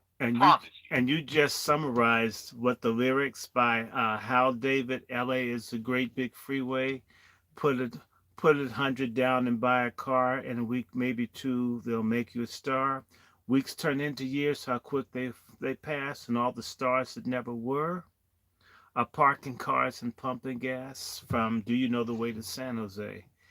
I mean, they summarize that shit, even for white people that think they're all that. So, Diddy and them were covenant breakers, the competition, the fights, the splitting, not sharing the goddamn money. These stories start... See, people need to remember something. Baltimore is like New York, Philly, and DC all at one time. It's a very interesting place. So Baltimore and DC don't always mesh because of different issues. I heard about that. I heard about that. But the element of Baltimore that would be repellent to a Washingtonian is the competitive, my neighborhood boasts, blah, blah, blah, which we don't do here. And I love Baltimore, don't get me wrong. I've had family in Baltimore back to the 1700s. I'm just saying. You know, it's funny you say that. I didn't even know about the different sections of D.C. until last year when I went to D.C. I had a local, one of my homegirls, she drove me around. and showed me Southeast versus Northeast and all that stuff. And then when she was talking, I was thinking like, yo, yeah, people from DC really don't be having these battles about which side of town they from. I know all about the different sides of New York because all them niggas keep talking about it. Yeah. Like, goddamn, every time I look up, I know the difference between Brooklyn and the Bronx because I goddamn hear about it, and not one time in my life have I ever asked. All I can say but I know about it. What I can say to you, and I'll stop here, is when the Caribbeans and other people tried to take over the drug thing here, they thought that this would be like any other Black American community. And they got fucked up because the people here got together and kicked the asses of people from New York, Miami, and every place else. We don't go in pushing other people around. We just want to have our little place. Like I said, this is both a small and a medium-sized town. It's a southern town. My southern sensibility is repelled by Diddy. I didn't like him. I hated Africa Bambaataa the first time I saw him. I just they have a whole homo thug vibe that's repellent. See, we can like Sylvester. You make me feel mighty real. Right? We can deal with queens in DC. We don't like homo thugs, braggart, big city homo thugs. It doesn't work.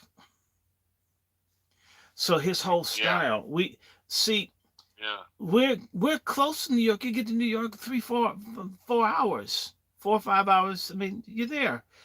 It's not, it's, and actually, if they've actually worked to keep the cities, this megalopolis shit underdeveloped, because if we had a maglev, we would really be dealing with each other. So it's even difficult getting between DC and Baltimore. If you see how fucked up the roads are. I mean, the Baltimore-Washington Parkway, they haven't improved that shit in 60 years, really. So we're close, but kind of spatially separated, and we may not hang out there. And if we hang out in Manhattan. We probably would not hang out in Brooklyn, right? And do you get where I'm coming from? And we may hang out in Baltimore, but it would be the inner harbor. It wouldn't necessarily be crashing the local residential space. New Yorkers don't give a fuck where they take their shit. It's just so he's offensive. He's repellent. Everything about him is repellent. I had multiple opportunities to meet him, refused. I think I ran across him once, and I told him, they got some homo thugs from New York. I don't like them. And so they don't like anybody. The New Yorkers of that whole thing, they're the ones that brought all the drugs and the chaos to Howard. I lived near Howard. The New Yorkers drove the drugs and the bullshit more so than other people. Believe it or not, they're the ones that would do a lot of this. I mean, the crazy stuff that would come out of this, and that's because I'm going to tell you, it's going to sound ugly, but there's a mean, cold, backstabbing West Indian vibe that fits within the Black New Yorker thing. All of them don't have it, but some do.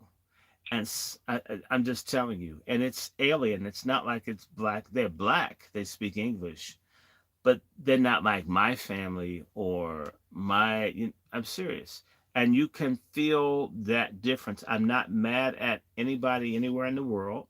I'm just saying that if folk want to talk about murder and how people get down, those islands, I mean, once you get outside the tourist areas that are heavily guarded, folks fuck each other up in them islands. Believe that shit. Fuck around and find out. In Jamaica, Haiti, go someplace and find out. Get away from the safe, protected tourist thing. You will find out, folks have no problem your ass disappearing. Go to Caracas, go to the wrong neighborhood in Caracas. Okay, so, Mm. So anyway, Diddy, I believe every single solitary word. And when I first saw the woman file, I'm like, damn. I says, that's sort of like bread and water. Where's the fucking entree? Arby's, we got the meat. Where are the dudes that he used? That's the shit.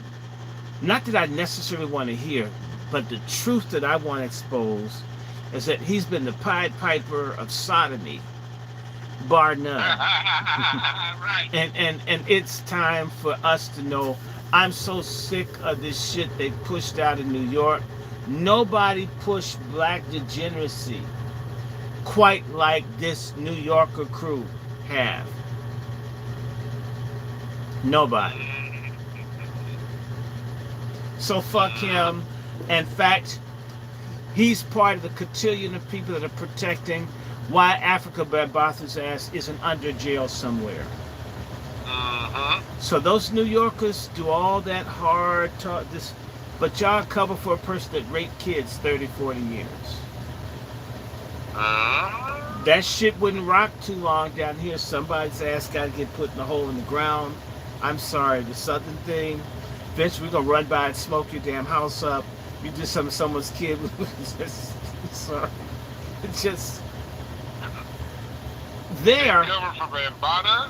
They cover for Diddy and his debauchery. And they cover for Jay-Z and his thievery. Gazy. Damn, there's a whole bunch of stuff. And he looks like moldy broccoli with that fucked up hairdo. He looks like a crackhead starfish. So, that's that. We dealt with music. I'm glad Adele admitted that she's getting some black dick. That's probably why she's singing good. I couldn't see him fucking some whole yodeling to him, man. Oh, what? Doing some Swiss Miss shit. No. Okay, so that's one piece. Of course, we could talk about the Middle East. The GCPs are back, bombing the shit out of Gaza. It won't even be good for a parking lot if they don't stop that shit. I want to give you an update. Remember I told you the American ships would be getting missiles and shit fired at them? Well, isn't it happening? I said, damn, there's no way this isn't going to be. And we haven't even seen Hezbollah jump off. American soldiers are on the ground, and some of them have been fucked up and it's being hidden. This impeachment shit on Biden may ultimately one day include American forces being in Gaza when he lied and it said there'd be no American presence. I'm waiting and watching. That's interesting. Our economy's in shambles. I want to again say I thank all the people that are not trying to vote for Biden. He doesn't deserve anything but some Adderall or some Alzheimer medicine or something, some Prevagen. They should have him overdose. He should be eating that shit like gummies. His ass is null and void. I want to say to you, I hope Sheila Jackson Lee loses this weekend. Please lose, Sheila. So, and I hope you don't get your congressional Get out of here, back. Patrick Ewing. Yeah. I hope Patrick loses. And she also sounds like Melvin Franklin. Her voice is so deep. She could probably be in the Temptations review. No, you don't know. Melvin Franklin is the guy from the Temptations. Merry Christmas from the Temptations. Yes, she is so... I want her to lose. You need to know the mayor in D.C. is now being attacked by... Hey, not Dr. Short. Yes. Hold that point. Can't let me get past Melvin Franklin. Come on, sing it with me, Dr. Short. What? Silent. Well, see, I would do the Eddie Kendricks part. Oh. It was the night before Christmas. And all through the house. Go back to what you're talking about. Come on. Anyway, then I hope she loses. The blacks in Chicago, that's going to be a major insurgent movement. Black folks. In fact, I'm praying for a blizzard, with all these illegals in the country. Let it snow. We can do the Boys to Men. Let it snow. Let it snow. I hope we have blizzards everywhere. Freeze your asses. I hope the snow comes through the roof on the tents. Get the fuck out of my country. We need our benefits and shit. I'm looking at people waking up. I'm so happy. Maybe we need 10 million more illegals in the country for Negroes to start thinking about taking care of home. But I'm just so Uh-huh. proud of the ones in Chicago standing up. Chicago is standing up. I want to Chicago say, standing up, salute to man. Chicago for standing up the way y'all standing up. Salute to Yes. y'all. I love Chicago. I'm so proud of them. And also, I think we gotta talk about that sorry butterfly McQueen looking motherfucker. Eric Adams in New York. Oh, that weird ass nigga. It- Mayor Jeffrey Osborne. uh, Can you woo, woo, woo? Look, let me just say to you, no, he looks like Butterfly McQueen from Gone with the Wind. Baby. Nobody legals. That nigga went down, thought he's gonna talk some shit to Biden, and they've been harassing him ever since. He will That be. nigga look like he ready to sell me some Allstate insurance. Oh, you know what? I wouldn't want it because it's not working for him. Look, he's in trouble with the GCPs because he got money from Turkey. See, you can't get money from everybody. You got to pick. Some people aren't going to like you. Coons All money actually ain't good think money. My dad told me that. Coons think that they can hate their black base, hate everybody black, and love everybody else. Bullshit. Once these people realize that we're not behind you, you're a target. And with that big bald head and your fucking earrings This on, nigga, it looks like he got Eric some Adams, Michael. like the, He looked like he got he look those. He remember what's his name? at him. George Michael. He got George Michael's earrings. Probably snatched them off of him when he Look, went by he the does. coffin. No, Dr. Short. He looks like a 60-year-old first grader. What the Mhm. fuck is wrong with this dude? He looks like he has a backpack with a suit and a lunch pail. Well, he probably has had his back packed. Okay, so I'm so sick of him. I'm glad. I hope that they bust him. You know, my little fellowship. I am a Christian. We prayed that his ass get his house get raided. We prayed on a Saturday, God, please raid his house, something. Pick up someone for his corruption, you know. And within days, 5 days later, if y'all want someone to pray for you, you you know, you can look us up. Salt Ministry. This nigga look like a soft. He like a soft James Ingram. No, James Ingram did not look like Butterfly McQueen. He looks like Butterfly McQueen. You know what he looks. You know what Butterfly McQueen looks like, don't you? Yeah, He I'm about to put looks a like. picture of him here. She looks like Butterfly McQueen. He looks like Butterfly McQueen decided to be a man. He does look like He Butterfly does look McQueen. like Butterfly McQueen. I'm just telling you. They got the same mouth, face region. Yes, Yeah. and the wrinkles in their forehead, and he has wrinkles in his ass. I don't like him. I don't like him. I don't like him. I don't like him. And I was saying something to you about Ofaga. I don't know if I said to you, we didn't talk about this ranking. I'm sorry, by wrestling film. And I just want to bring this to everybody's Oh yeah, attention. Bayard Wrestling. Let's make this the last subject of the day. Okay. That Bayard Wrestling. Gay Chard Rustin.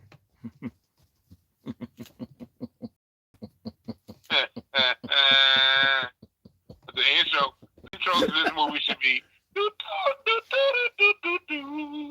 Blue Oyster Bar music from Police Academy. It should be Dookie Shoot. Can't get enough. Give me some of that Dookie Shoot. And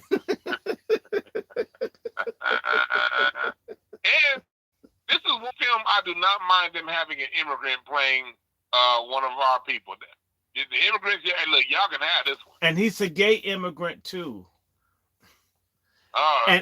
And look, he probably got the role because Obama got a role. He looks like two of the men that Obama's been connected to. That's what I was saying to Chef C before we talked. Isn't this being produced by Obama's film company? Yes.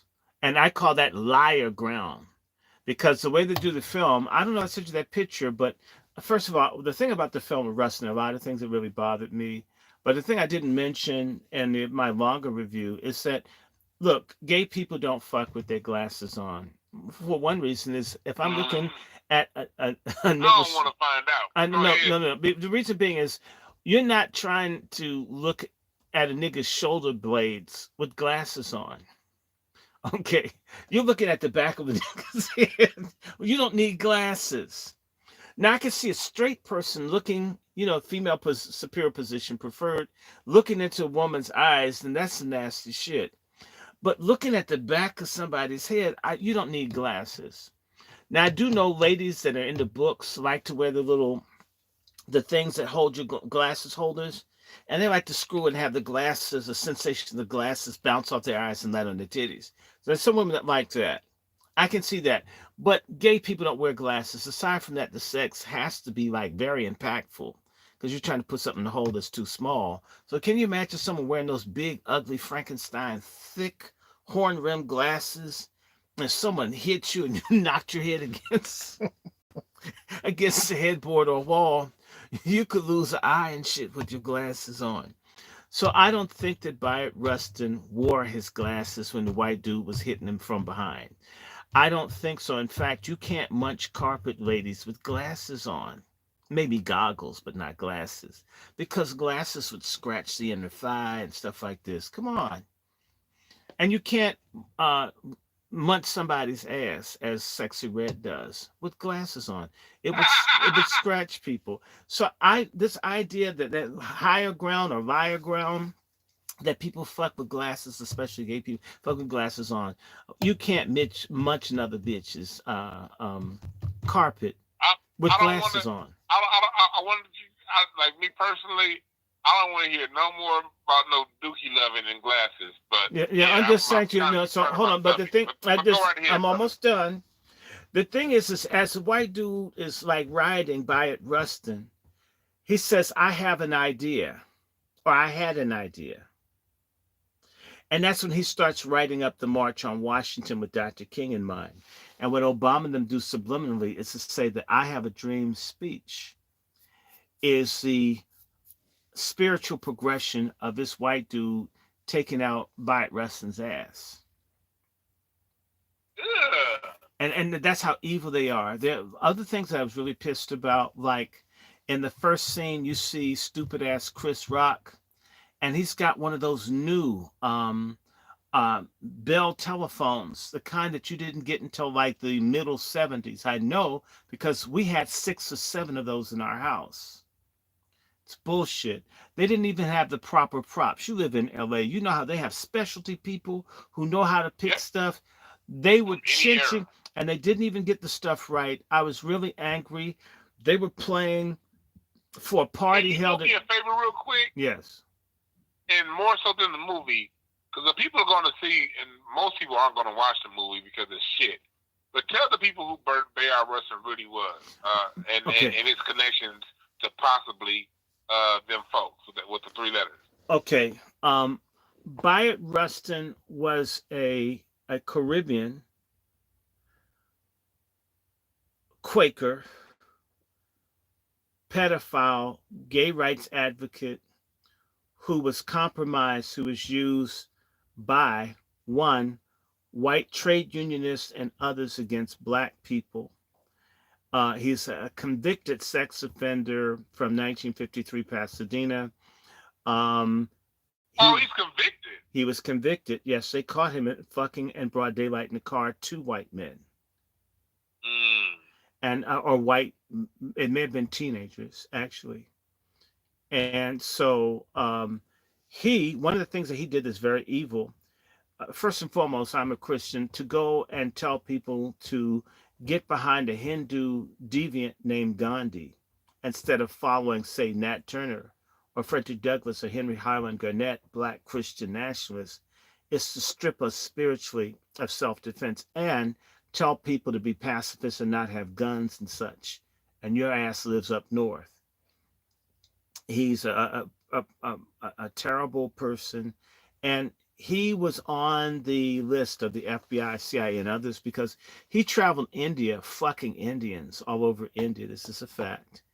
And there are certain people who are of the impression that Bayard Rustin, who lived a very long time relative to his contemporaries, was an asset of the CIA because of he was able to move around and get out of trouble. I mean, come on. In 1953, you're fucking two white minors. You're caught red-handed. And you don't spend 2-3 years in jail? And where do you turn up next? You turn up at the house of Martin Luther King. And by the way, I want to say to you that what he's been set up to be for us is a trick. I'm not boasting on school, but I just have to say it like it is. At the elite schools, Harvard, Yale, and other places, there was a whole effort that started right around the time that both Bayard Rustin and James Baldwin died, both in 1987. Okay, they almost died at the same time. They died definitely the same year, just a couple weeks apart. James Baldwin had to be eradicated to make him disappear. And you would hear people say, Bayard Rustin is the real leader of black people. He was a real genius of black protest. And Martin Luther King betrayed him and betrayed all black people.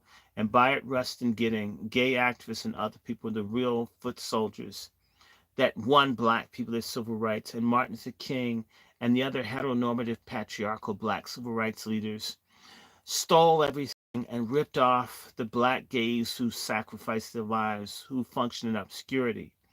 And what they were going to do is revise history and make all of our heroes and leaders gay, and make the straight black men in particular enemies of the people that repressed and persecuted gays and women. And that's what you see right now. And it's interesting. A person from that same mindset, if you read the statement of purpose for Black Lives Matter, they basically say that gay people had done everything and had been left, and now they're taking over. So this is part of a project advanced by many different parties to replace patriarchal, heterosexual, black male leadership with sodomite, transgender, non-binary people. They're the true fighters. They're the people truly fighting for liberty. They're going to end basically heteronormative families, and black people will truly be free. And this is the same thing that Bayard Rustin advocated and Obama supports. And so it's really about, he's an agent of destruction. I have a friend who would happily speak to you. I'm waiting for him to give me an appointment date. He's in his 90s, but he would say whenever blacks were trying to do anything for black people, Bayard Rustin would be brought in to bring confusion and to attack black initiatives, hiding behind this authority he supposedly had. And one of the things that happened where Bayard Rustin realized time was running out, as he went to Howard University to debate in a fixed debate that he was supposed to have destroyed Malcolm X, and Malcolm X beat Bayard Rustin's ass in a rigged debate run by a fucked up nigger named Michael Winston, who screwed over me when I was an undergrad. Fuck you, Dr. Winston. High yellow, self-hating nigger bitch. I said it. They wanted to destroy Malcolm. Malcolm beat their college-educated asses. And after that, Russ not trying to go because, and by the way, I know that the Black Panthers kicked one of Bayard Rustin's proteges is John Lewis. John Lewis. Oh, Lord. And so I think that Bayard Rustin had some of John Lewis. I really do. And I'm just saying, John Lewis. Bayard Rustin was very important to me because when no one would be around, you could go to him and talk to him. And he would unbutton his shirt and let me look at him. Anyway, let me stop. This man brought filth and degeneracy to the movement.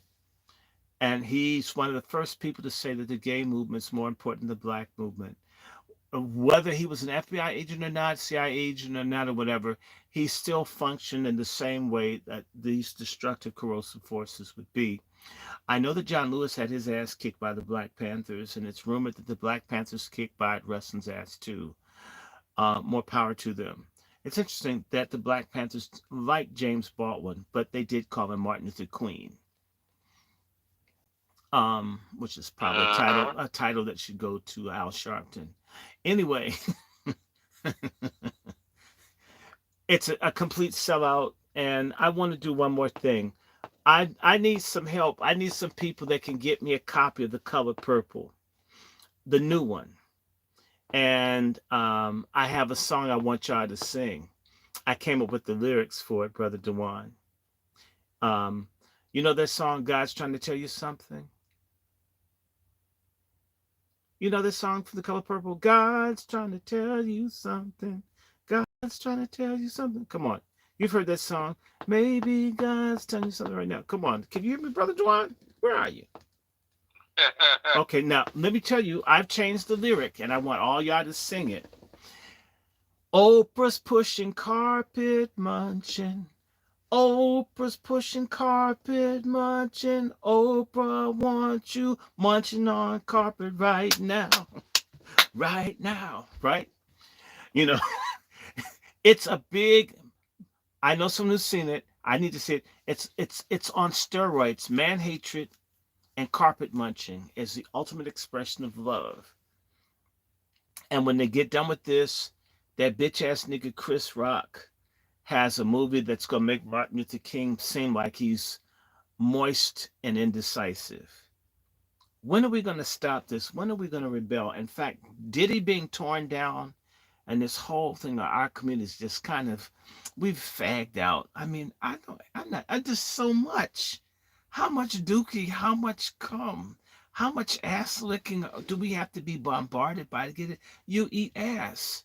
Now, when you get cancer from HPV in your throat, I shouldn't have my premium go up for your life.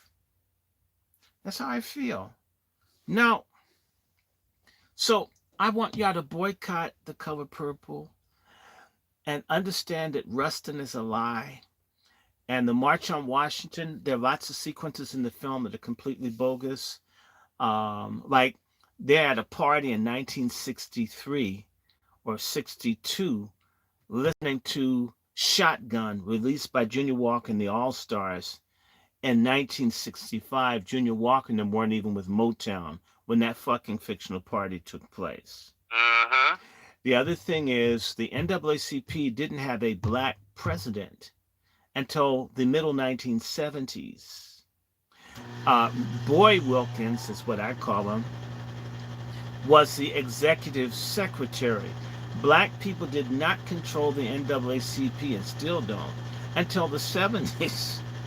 So this whole image of all these straight black men bearing down on this black homosexual pedophile is ridiculous. And I'll just ask you a question, all y'all listening.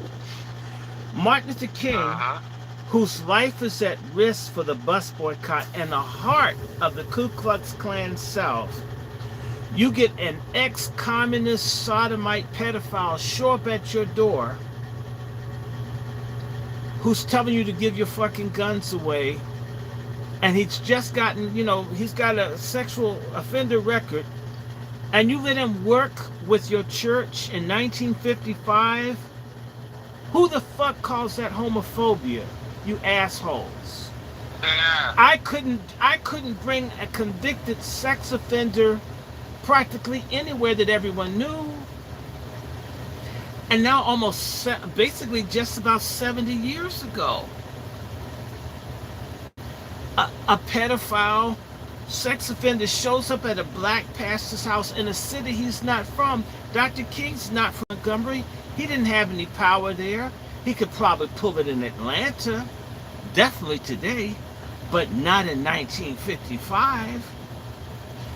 And yet, Martin Luther King is an indecisive homophobe that keeps stabbing Bayard Rustin in his back, and yet he won't be great without Bayard Rustin, the same way Bayard Rustin won't be happy without a dick in his ass.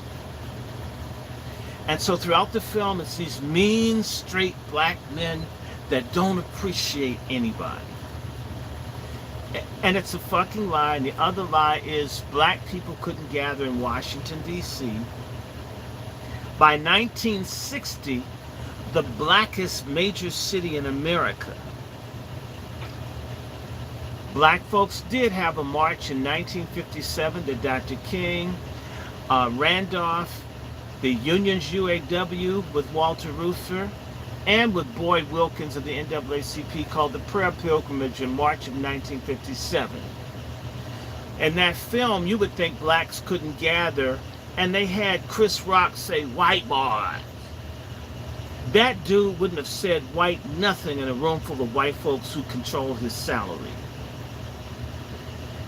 It's a farce. It's bullshit. It's basically Obama and Manchel's effort to advance this degenerate agenda. Please, if you watch it, watch critically. Look for the lies. Notice nobody would have Medgar Evers travel from Mississippi to be in a board meeting to talk about a march that wasn't going to happen. Not in 1960 or 62. Bullshit. Also, yeah, appreciate that, Dr. Show. We about to have to close it out. Yeah, So so go ahead yeah, and give them your final words. my final words is we're going to do more of this, but I want for those of you in Dwan's channel to definitely subscribe to the Angry Black Men's Book Club YouTube channel. I also have an Angry Black Men's Book Club website. Definitely anybody that wants to be a Patreon supporter, I bring them on. My Patreon is Dr. Dr. Randy Short, DrRandyShort, Dr. Randy Short. And my Cash App is Dr. Randy Short with a $ in front of it. If you like Zelle or you do PayPal, my email address, wrandyshort@gmail.com, is how you reach me, through a direct email, or you do Zelle, or you do PayPal. And not now, but starting next year, I will resume doing genealogical research. I got something that's really late. I'm so far behind, I got to catch up on it. But that's me. You know how to reach me. Definitely, I only have 305 subscribers on my Angry Black Men's Book Club. I want 1,000, so you're welcome. And if you know people that write or have books, whatever, definitely reach out. And again, I want to thank my brother, Black Buddha, Dwan B, for following up and us having this interview. And it's time for me to go. I'm so glad we had this time together. But Carol Burnett is a cracker, though. Anyway, keep going. Yeah, for everyone that's Dr. Randy Short, you know, I have the documentary putting together right now, so please donate to the GoFundMe. It's in the description bar right now. Dr. Short, we'll be back on. We'll have back on next week talking some old shit. I'm coming to you live every day this week because I've been busy as fuck. My Twitter space, I'm going to upload that tomorrow. Our Twitter space we have from earlier today. And, yeah, we're going to have some more stuff to talk about every day this week. So we getting it in. I appreciate y'all for listening. And, you know, get your card readings on Monday, your Monday mini readings. You know, your first reading discount, type in the product code FIRST for all that shit. And, yeah, I thank you again, Dr. Randy Short. I've been running my mouth all goddamn day because my Twitter space earlier was like 3.5 hours long, and now this year I plan on doing this for an hour and a half. So I've been talking for goddamn 6 hours today. So no, you need to take a break. Take a break, and we have to do this again, and we have to talk about the geopolitical thing. We just ran through it because we just wanted to do like an ignorant black people discussion. You know, black people like shallow shit. Except they like their pussy. They like their pussy deep, and the intellectual issues shallow. Okay. Yeah, I appreciate you, Dr. Short. So yeah, we'll holler at y'all. I'll upload that Twitter space to YouTube tomorrow, and yeah, follow me on all my social at Dwan B, and follow Dr. Short and his new channel. Y'all have a good one. We out. All right. See you. Bye.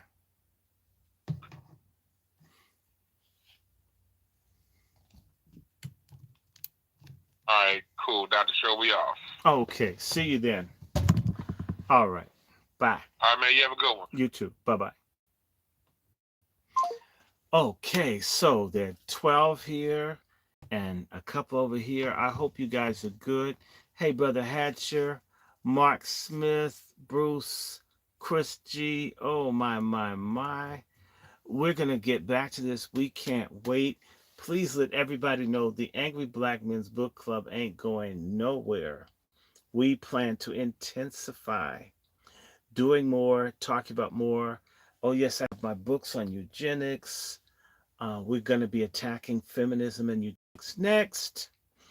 And of course, we'll be talking about Black Power throughout. And of course, I want to get back to Shirley Chisler. I'm going to probably take a nap and come and do a reading on Shirley Chisler just to get rid of her ass. And I see Elaine Riddick. Hi, Elaine Riddick. White man to you, sister.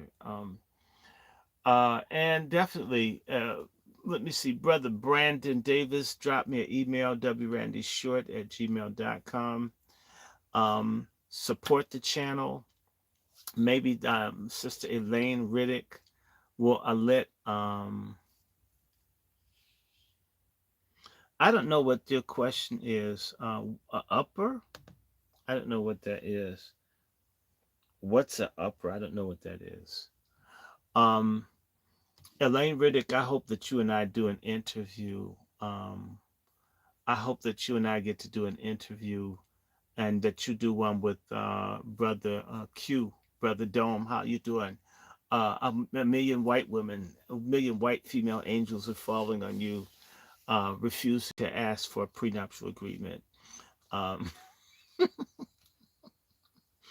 okay.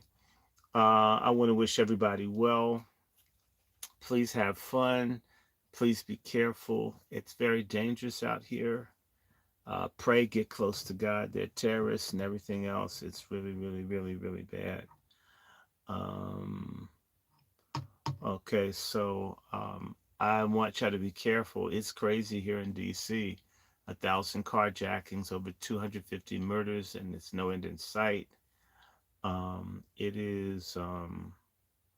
It's just time to be careful. Stay out of other people's fights. We will be having a conversation, Brother Q, on the Middle East and GCPs. Don't y'all like that term? GCP, God's chosen person or God's chosen people. I think it's a good way to get around being censored, and we're not insulting anyone, but you got to describe people. I wish everyone well. We'll do more of these. If you have a topic or something you'd like for us to talk or go in on, you can always email me. I do try to respond to emails, provided they're not dumb and they're not booty requests. I don't know what it is. You get a few followers, and then all of a sudden people want sex from you. I mean, I'm not into anonymous dumb stuff like that. I'm too old. I'm a senior citizen. I might look young, but damn, I'll be 59 in a couple of weeks. I'm not a baby. I'm an old nigger, and happily so. I am glad to be here. So I'm gonna let everybody. Oh, thank you, thank you, thank you, thank you. I hope you enjoyed it, and I need to get into writing some more. I have to get off of talking. So hi to all the people over on YouTube. Let me see. I don't know the McLeods of Mississippi, Brother Davis.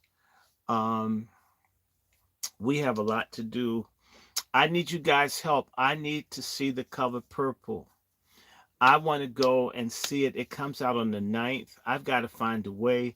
Someone help me get to HBO Max or someplace so I can see the color purple, so I can dissect that shit and share it with an audience, just like I have with Rustin. A lot of people would not see stuff. I don't know. I did a couple of film courses, like my associate, Mr. Isaiah Washington, with the famed filmmaker Haile Garima and Dr. Abi Ford at Howard University. So you learn about film criticism and stuff like that, and I try to apply it. I gotta go. I need to eat something. God bless you and keep you. Make his face shine upon you and give you peace. I want to remind everyone again, subscribe to the Angry Black Men's Book Club channel. We have the Angry Black Men's Book Club website. Thank God that the person who designed it survived a life-threatening automobile accident. Got to reach out to him. We also have another group that you're going to see us put out something exposing corruption among sellout Black Republicans through the Black American Constitutional Political Action Committee. I can't wait to get in on that. So backpack, BACPAC.info. You'll begin to see things there. And if you love Dr. Short and you think of humorous, whatever, definitely a Patreon needs you. DRRANDYSHORT, Dr. Randy Short. A Cash App for which you see all these damn books stacked up. Like this one here, someone sent me so I can talk about corruption in government because I just can't keep up with the information. So I hope you guys, I don't celebrate Christmas because it's the devil's birthday, but if you're in the spirit of giving for a cause where we're trying to inform people, we would love to have your help and support in doing that. Where the hell is my damn tie on this? Oh, I see it's inside my shirt. I was wondering where it went. And I can't keep up with this. I don't know how you women keep up with boobs. I mean, I've lost this and it's connected. Anyway, and Cash App, $ Dr. Randy Short, $ Dr. Randy Short, and of course, Zelle and PayPal, wrandyshort@gmail.com. Send me a piece. It takes time and energy to do this. I thank you. I thank you. I thank you. And I hope next year by this time we get our merch and stuff so we expand. I'm hoping that Brother Blood here gets his email because we really thought we were going to have a real show in the studio and not just me in my office or library. Hi, Dr. Hall. How you doing, Brother Bruce, all of you folks? Let me check out. I'll be talking to you later. Um, okay, and yes, yeah, the black preachers. I think I'm gonna have to find. I'm going to be doing stuff on black religion. I have the books. I just talked to you about the phoniness and the fakeness of the so-called black churches. Nothing black about those bastards. They're whiter than the Klan is. The Klan is fighting for something for white people. What are these niggas fighting for? And yeah, I'm a Christian, studied to be a minister, come from hundreds of years of preachers. And one thing I can tell you, a good preacher can tell a fucked up preacher from the first 2 or 3 things. Know that person's a liar, or they beat the shit out of their wife, or neglect their kids, they're a switch hit or a pedophile. They'll let you know. Which is why I don't like going to church. You just see stuff, oh man, another person raping kids, and you can't prove it. Anyway, I gotta let y'all go. I'll see you. You guys stay good. I didn't see all the comments over here on this channel here. Did it do that?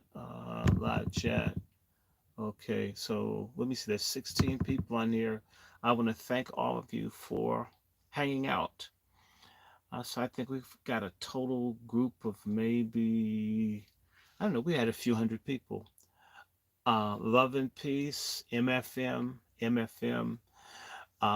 Abolish Feminism. We need our motherfucking money reparations. We need unity, love, and we need salvation from sin. I'm checking out. Y'all take care. You know how to reach me if you want to talk to me. Don't wait until I come into a damn live chat to try to have a conversation if you have my email. It's kind of like strange. Like, don't be needy and clingy. Be an adult. There are people I wanted to talk to. I couldn't get an email or phone number. So use that. MFM, everybody. Good night, good night, good night, good night.